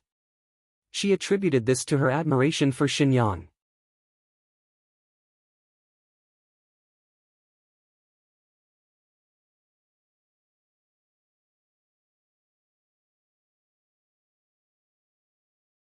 Yungu bit the corner of her lips and said, "Father said that it wasn't easy to create the hibiscus needle. This is the only set left in the world. Yunj can't accept such a valuable gift from Mr. Shen." Shenyang looked at Yungu and smiled thoughtfully. "Yungu, I heard that your medical skills are pretty good." Yungu blushed slightly. Yunji's medical skills have not improved for a long time. "Do you think I can give you some pointers?" Shenyang smiled. Since Shenyang had made it so clear, how could Yungu not understand? She said happily, "Mr. Shen, are you willing to take me as your disciple?" Shenyang shook his head. Seeing Yunji's disappointed eyes, he smiled and said, "My surname is Shen, so is yours. I'm old now, but I don't have any children. Are you willing to take me as your godfather?" "Godfather?" Yungu was stunned. Shenyang took it as her agreement and smiled with satisfaction. Good girl, this is a gift from your godfather. Keep it well. He raised his hand and put the jade box with the silver needles into Yun Ji's hands. Ha! Yungu was at a loss. Did she agree? Mr. Shen, isn't this? Mrs. Su frowned and said. Yungu didn't know, but they knew the relationship between Shenyang and Yungu. In terms of seniority, Shenyang was already Yun Ji's granduncle. How could he take her as his goddaughter? Su Qingchen lowered his eyes and pondered for a moment. He smiled and said, Yungu, you're a medical student. It's fate that you have the same surname as Mr. Shen. Are you willing to be Mr. Shen's goddaughter? Yungu looked up at Shenyang, who was looking at her lovingly. She whispered, if I take Mr. Shen as my godfather, will Mr. Shen dote on me as much as my father? Shenyang nodded and smiled. Of course. I'll teach you everything I've learned in my life. And Wuyo, although she's 2 months younger than you, she joined first. It's up to you to call her whatever you want. You're about the same age. You can learn and play together in the future. You can be companions. Senior sister Wuyo. Sister Yungu. Yungu and Wuyo said in unison. Before their voices died away, they couldn't help but laugh. Godfather. Yungu called. Good girl. Shenyang's eyes were slightly red. He looked at Yungu and nodded. He was unmarried and had no children. His nephew, whom he had high hopes for, had gone far away for his wife. Now, Yungu was the only bloodline left in the Shen family. Congratulations, Mr. Shen, for taking in such a well-behaved daughter. Madame Su smiled. Although the confusion in seniority gave Madame Su a headache. However, since Shenyang didn't mind and her son agreed, she didn't have any objections. Yun Ji's parents had nothing to do with Yungu. Shenyang didn't want to mention it for Yun Ji's sake. Shenyang nodded. He glanced at Su Qingchen and said calmly, thank you, Madame Su. In that case, I have something to discuss with Madame Su. Madame Su was stunned. She smiled and said, Mr. Shen, feel free to speak. You don't have to be so polite. Shenyang said, since Yungu has taken me as her godfather, she's also my Shen family's daughter. I'll take Yungu back to the mansion in the next 2 days. Thank you for taking care of her for this period of time. Although Shenyang spent most of his time in the Prince Ding mansion, he also had his own mansion in Glass City. Hearing Shenyang's words, Madame Su was only stunned for a moment. Su Qingchen, who was sitting below, immediately looked embarrassed. You're tuning into the Passion Pages YouTube channel. We're so grateful for your support and don't forget to subscribe to join us on this incredible journey through captivating stories. Your generosity through donations truly makes a world of difference, as it's the primary source of revenue that allows me to expand and enhance this channel for you. Thank you from the bottom of my heart for being a part of this adventure.